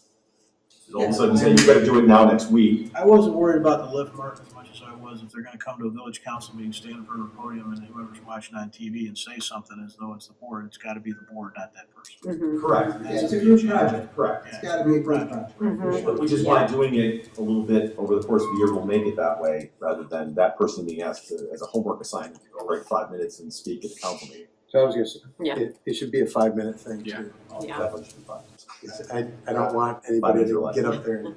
Good capture, what I heard now, I also wanna, we're gonna get to a point at the end here, I wanna make sure we're on the same page. There might be two different reports, I wanna make sure I understand how that's gonna work. But this one, with all the initials, we're saying it's 5 minutes, it's in person at a village council meeting, it is not a written report, this is a, hey, we're gonna hear from the chair or a representative of the boards and commissions. Okay? That's kind of what this is. And we can revisit this after we talk about this item. Because they're gonna call their criticisms in that one, that's all gonna be. Yeah. So we can revisit this in a minute here when we circle back. You can add my initials to that too, dude. So the difference is, one is more reporting on what they've done, or what, and the other is the trend thing. Okay. Yeah, I think that's fine. I think there are some boards that I would be interested in hearing from because we never. Yeah. Right. Engagement. Shroud Yeah. in secrecy. Yeah. More of a feeling of accountability too for this. I kind of like. The next one was a concept that I believe was voiced very early on, and maybe it's back to the February meeting. Review and update the board and commission orientation book, which is something that frankly already does happen. Review and update. I wrote the word handbook too, because I think back in February, there was this concept of a board and commission handbook, which might not be exactly the same as an orientation. Is it out of date? Does it need updated? Enzo and her team update this all the time, keep it current. There's an update process that happens every time. So in that regard, we already do this sort of review and update this. Sure, it's fine. I just didn't know if we wanted to capture this. There was a handbook concept I think was expressed early on. Yeah, I had just shared an example of one that I thought was really well done, with just respect to ours. I mean, like I said, some services, but I felt it did a nice job just sort of explaining context of boards and commissions to the council. I think if we were gonna have some things about attendance and things like that, those are all similar to an employee handbook. I felt it's a good idea, so I support that as a can change what maybe. So you're asking maybe to revisit the format of what, Yeah. of what we're doing? is what Yeah, that's what and I'm- maybe some of the things that we're talking about, recruitment. Talk a little bit about how you can help, what are other ways you can help as a, that can be part of that handbook to the members that just sort of captures some of the things we're trying to. So it feels like a relook at the orientation handbook after we've kind of decided what the priorities are from this feels appropriate. So, yeah, and that's great, and maybe what we can add to it, Yeah, that's great, yeah. that's perfect. So to better understand what we're doing right now, I recollect, I had a binder and there was a whole bunch of stuff. So what I'm thinking might really work is not to change, you kind of need all that detail, but if there's kind of an executive summary, so a user-friendly little hand that kind of hits on it, and then to understand more, you read into the detail. Does that make sense? Does that already exist? That's what I'm asking, what we, kind of in terms of what we have right now. Yeah, so what ends up happening is we take the book that is maintained actively to make sure that it's accurate and complete, and then so her team do that. Doug and his team participate, that happens. And then the staff liaison to the boards and commissions is one of their first things. We'll sit down with a person and do sort of a page turn. So it's very similar to the onboarding with the council member, Mike and Enzo and I do with you. It's very similar to that. Okay. The next concept is host a board and commission retreat. I think it's great in theory, but logistically probably hard to pull off. Unless there's a mandatory requirement for it in the handbook. I don't think it's gonna happen. I would think I would rather try some of this stuff first and then see if we need to get there. Stuff that's flexible. That's where I was looking at everything we've already talked about to this point. Hopefully that's just like, I think it negates, I agree. maybe that's something for future councils to consider. Just think about the idea. I like it, but I mean, think how hard it was for us to doodle polls to pick Yeah, dates we for. couldn't, Interviews, that yeah. word scares me, retreat. Flashbacks to. I mean, I just, one Saturday, getting to meet every member of the board that's gonna, of all of our boards would be, that would be important to me. Valuable. This feels like a phase two. Like if we, Yeah. if we get, if all these other things Yeah. are really effective and we're, that would be kind of a natural next thing. Yeah, I agree with getting what together. you just said, Chris, but is there a way to do it more informally and do it here?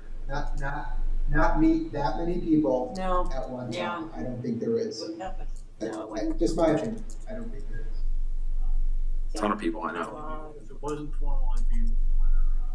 Yeah, super retreat. Gotcha. Well, that's a whole other story, but, I mean, it was great, Yeah. but we've done it once. Mhm. And on the one hand, I think it's a great idea, having lived through it, for all the reasons you said, it's absolutely correct. And I don't want to say don't do it because it's hard, but there's a reason why we've only done it once.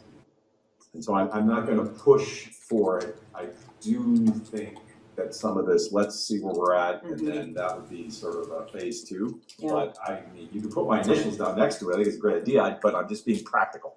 Yeah. I'm not gonna Well, then take my you shit never off. should have brought it up, Mike. You got my hopes up. Yep. And I- I'm saying, put my initials down. Put his initials in. Should we put our initials with a star saying it sounds great, but it seems like a level? Mark already got an asterisk. It was a strike shortened season. I was going baseball with that one, yeah.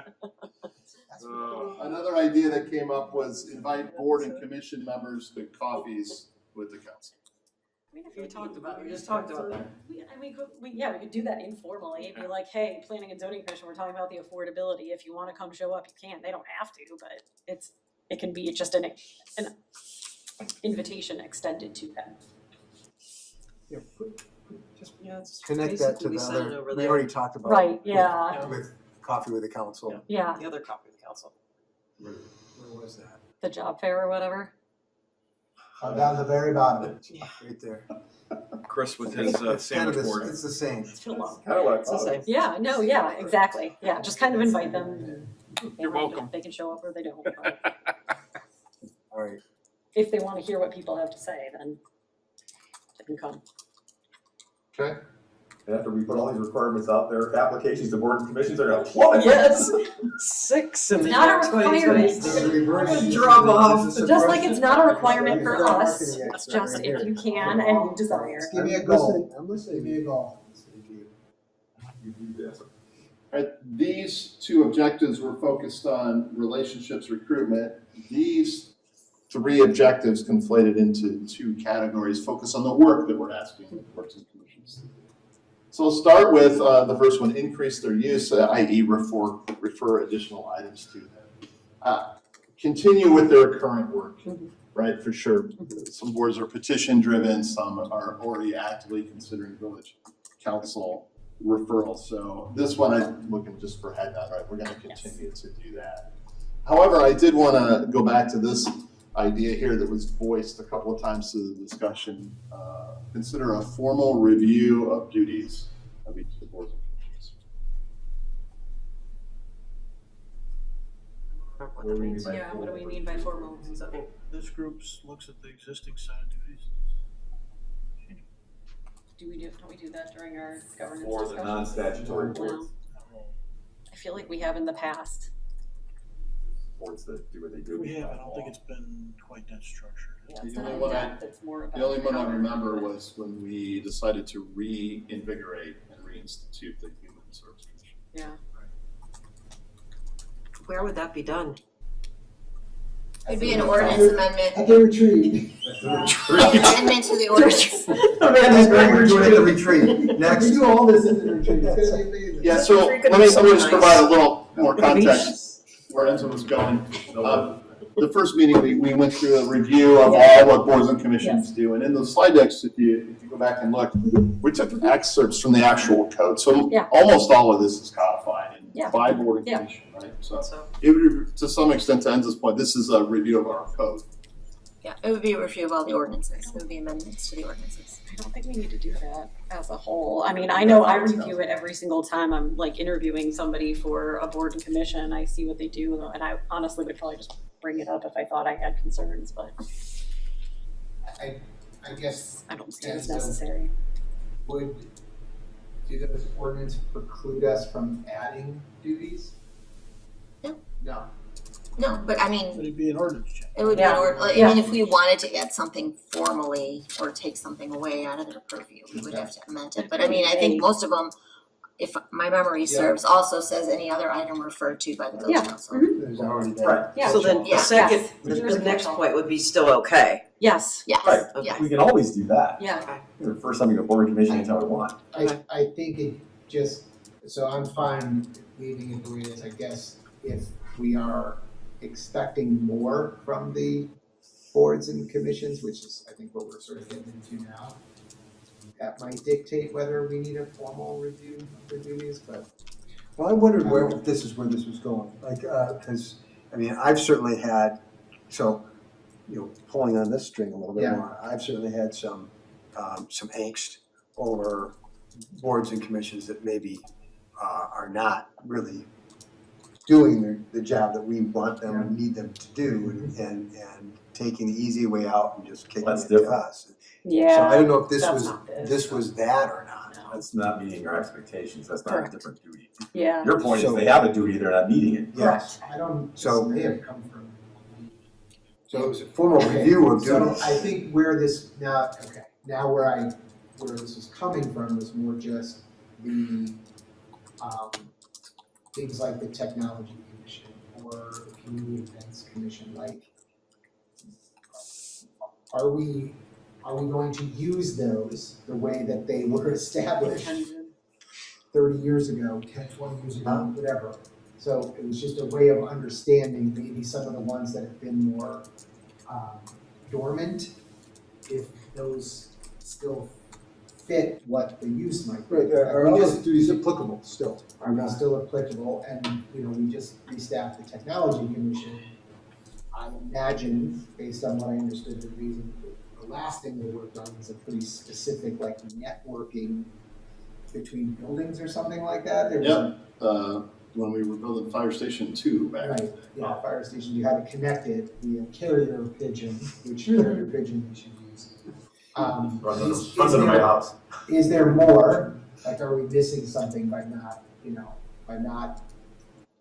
expanding those responsibilities? But maybe to Enz's point, if it does say, maybe we can clarify that if it does say, and whatever else the council asks, then. They all say that. They do. At any given time, Yeah. this council could say, we want the technology commission to figure out which type of pigeon works better here. Yeah. We can assign any duty Okay. as boards and commissions that we want. Mm-hmm. I'm gonna build on where that little shift in the conversation. It kind of just says exactly what the title of the objective is, but I've been talking to various council members about this one, is village council, okay, do it. Let's refer more items. Yeah. We can do it if we want. Yeah. We can already do it. Yes, which we've started doing, I think, with, the attainable housing, going to PZC. We've done a little bit more with the Environmental Concerns Commission. So I would think we would just kind of want to keep doing what we've kind of been doing, especially with, I feel like the comprehensive plan work really kind of kicked a lot of that off already. And this is one of those things where I don't think we are actually like writing some new policy or anything like that, right? No, it's just being cognizant. It's an awareness amongst council members that, hey, we have resources. If we want to, if we feel like we need to send something back, we can send something back. We have that in our purview right now, and I don't know that maybe that's always top of mind for everybody. That It's just a good reminder it's to us. just a kind of maybe a reminder or an awareness. And some things have just changed over time. I'm actually thrilled to see that Stormwater Floodplain Oversight Commission hardly meets, because that is completely different than 20 years ago. They were one of the busiest boards and commissions there were. Yeah, because of the mess. But we spent a ton of money actually trying to improve stormwater. Now he's gonna jinx us. Exactly right, meetings. Now we're gonna have like 5 in 2027.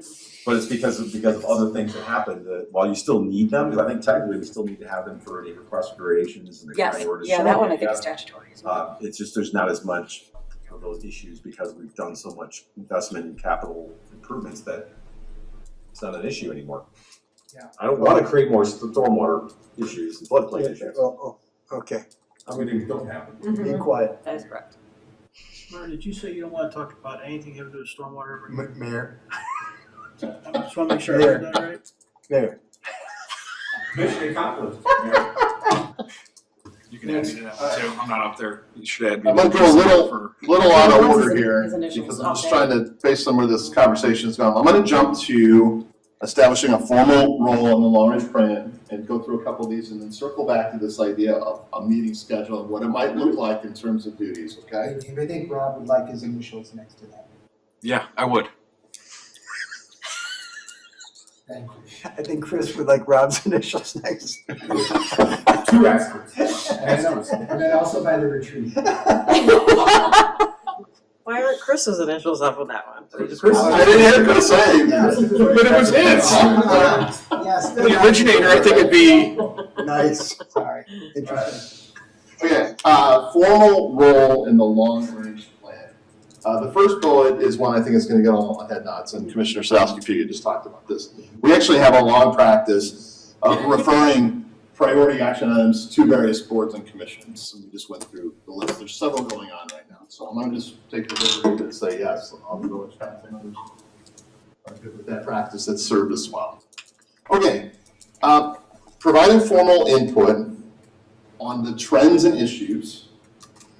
This is the idea that this would be more formalized, deliberate. There'd be one meeting a year at least, or one meeting per LRP cycle. We're like, hey, boards and commissions, tell us the trends and issues that you think the council should be aware of as we launch our long-range planning process. So that would be in the form of a report to council, and it would be produced prior to the start of the long-range planning process. Would it be the same day they report to us for the other thing? The annual report, I mean, it sounds like the same thing, right? No. Yeah, that's why I want to make sure that, to me, this might be. Could by coincidence, but. Well, no, I'm not meaning it's the same thing. I mean, could they do it in the same Yeah. time so they're not required to attend to the meetings? Well, they don't necessarily have to come to present No, it, they that's- could just read the report. Oh, okay. So just like the reading of it, maybe Yeah. there'll be a reading of the one meeting they will come to, but then maybe for this one, it'll be a reading of their reports into the record. I just view this as emailing as a report. Yeah, I do too. I think this one gets there, Well, because the meeting has a public component Okay. to it too. It's also an awareness of like what board commission, because somebody gets up and say, hi, we're, blah, blah, blah, we did it. Yeah. Whereas the report is like, all right, look, Oh. these are some things that we've experienced in the last year or two Yeah. that we really think the council ought to be aware of. In fact, we want that in a written Yeah, report, yeah, in Yeah. a different Okay. form. It's- Yeah. They don't That get up makes and talk sense. about it. It's Yeah, just these are a emailed to lot of us. the commentary or the things that we Right. might have been seeing and. Yeah, informal's totally different. Yes. Yeah. So I like this in concept, but I don't want to put words in the mayor's mouth here. But this is something that I could see where, I Yes. mean, people list off a whole bunch of things then that they think that we ought to be addressing. And then when we don't take it up or we don't agree with, you got 7 council members, every 2 years we got a whole new group, and if they don't take something up, then you're kind of not living up to an expectation potentially. So my take on this wouldn't be what they want us to do. It would be going back to the meetings and even potentially providing us reference points from, hey, in this meeting, this was kind of, like the feedback that we saw. I'd rather see that and not necessarily what where they want it to go. Trends, not issues. Yeah, more of the trends of Yeah, what are we more on seeing in trends. terms of feedback. From the, yes, Yeah, yes, not issues. yes. I think we will have to set very specific guidelines and expectations about what that looks like. But I think it should be much more about the trends of what have we been seeing in meetings, not Yeah. this is where I want it to go. Yeah. We've had a This is record what number of we've requests for traffic calming devices, more than yes, we ever had that. before. Okay, that's So we the can give thing them now. maybe an example, that's a report. right? Like an You don't want example a of what complaint. we're looking for. Well, this is good because, you'll have new council members coming on. Yeah. Right? So it's Yeah. a way to kind of backfill a little with some information. Yeah.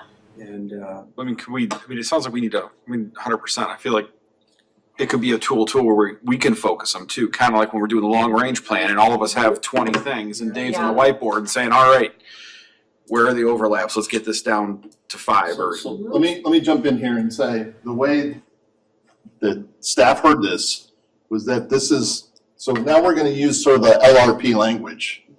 We have strategic goals, we have identification of trends and issues, we have solutions and strategies to address trends and issues, and we have priority action items. And those are categories of our LRP. We heard this as we would be asking boards and commissions to help us on the section labeled trends and issues. Yeah. Yes. Not priority action item lists. And not solutions and strategies. solutions, Yes. just- Yes. I that's how I interpreted it. Yes. And I agree with that. I am not so much on board with limiting it to just what they saw that past year. Because one, some of these committees don't meet that often. Sure. And so for me, it was more of understanding what would be their expertise in their domain, whether it's KSA or not, if it's some neighborhood type issues that meet their that are within their domain. I think I want to hear about them. In my head, it was a presentation to us from the podium. I think I like the idea of a report better. I think it gives them the opportunity to be more complete and get into more detail. And it also, I think, I'll stop there, but I think it's a good, that wasn't what I thought, but I think it's a better idea that way. And just to, sorry, Commissioner, Yeah. just to try to connect back, a lot of this concept, I think, was Yes, embedded yes, here, so that's why I yes. skipped it to hear this first, right? So Yep. a lot of this No, I agree. concept goes. And you can put my initials on there. So going back to presumptions again, right? So I know when I came on, staff, does a pretty good job of, also sharing these trends and and such, so this is Point. above and beyond what staff is already doing for us, because I also wanna make sure that others that are watching this, that understand it, that we are currently, it's not that we're not getting this right now, Yeah, we so- are This is- getting What that. this is really is an ask for staff to dive deeper into subject matter based on the definitions of boards and commissions. No board or commission is gonna show up at the podium with something that the next council takes as LRP feedstock without it having been somehow defined in that. Mhm. So staff's gonna do that. So the pick a commission, the liquor commission comes up with 17 things they think are trends and issues and things they've heard about and recurring themes and failures of enforcement. But that doesn't come to us in any meaningful form that becomes part of our actual LRP unless there's been a bunch of staff work on it. Yeah, so let me, It's an ask for them to dive deep. so I'll agree with that assessment, because here's we'll peek behind the curtain of what staff is doing to get to the first LRP reports that the council sees. So one of the key components when we start the LRP is all the directors are meeting in a group and you know, the leadership team says, oh, okay, what's going on out there? What should we put in the council's report on identification of trends and issues? And almost every time, one of the directors will say, well, one of the boards I'm working on has been talking about this. So it is informally, very informally embedded that we are taking, like, you can imagine that Stan's like, well, look, PZC's been talking about this, or HPDB, you know, right? So that is already in there, but it is not as direct and it's not as formalized. It's just, Or it doesn't feel as participatory for Correct. the boards and commissions, I guess, is kind of where they we're may at. not be aware that they're doing it. Correct. So this is kind of my, That's just good. hope, that, again, that get them to realize that, you know, their feedback is coming to us in that way. So we got Chris, Martin, and Yeah, Leslie. I mean, You can push it out too. There we go. Got it, yeah.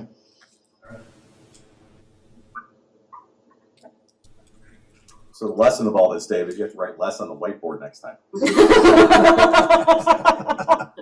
So this becomes a little easier, I think, and we talked earlier about setting expectations about meeting schedules, right? So an idea about the expectation of meeting schedule. A minimum of 2 meetings per year. Well, how would that play out? Well, if one of them is to make sure that we're getting the right sort of informal annual report, and one of them is to make sure that we've asked them to identify trends and issues in time to put into a report for LRP, that would be their minimum, right? So 1 in LRP, 1 meeting for the annual report. And then if you consider how they're currently working and will continue to work, a lot of the boards that are on the books is saying they meet monthly actually end up being about quarterly, and we reviewed that in meeting number 1. Yeah. So this is sort of more of like, maybe that goes in the handbook, hey, a review of the last 4 or 5 years, look, you've actually only met an average of quarterly or something. Yeah, like I think Dates? it would, well, the same with the stormwater, right? And I think that actually would be helpful to put in the handbook, because I know that when I interview people again for like, say, the stormwater floodplain oversight, I tell them, okay, just so you know, you'll look on, you know, the meeting minutes and there's not a whole lot, this is why. So yeah, just having a reminder that's written down is helpful. So just to be a wise guy in the conversation, because my initials are by almost nothing up here. Take that example. So we haven't met in a couple of years. We'd like you to get together and you'd like tell us your trends and issues, so we can start building additional Well, information for the council. And this is where I think we have to be realistic about it. If it is, let's say, a statutory one like that and they're not meeting, I don't think we should have an expectation that they'll be doing this. That's where I was going. I think this is for those who either we refer items to them so we know that there are items that are happening, or a particularly active committee, but we're gonna have. Distinction, yeah, for sure. Exactly, yeah, we're gonna have a couple of those, I agree, where I don't think we should bring them in just to bring them in. I mean, one of the things that I thought of was, what are the committees that align most closely with our plans? Right. So, you know, we've got TAP, we've got comprehensive plan, we've got the environmental, those seem like ones that make sense. So I'm sure we could pick the ones that we want the trends and Yeah. issues from, and the annual report can be. Yeah. Okay. Does that require formal review of duties? Or should that be codified, or that just be something we're gonna? I'll throw out the idea that that might just be an item that's referred, especially if we're selecting, right? I agree. Okay.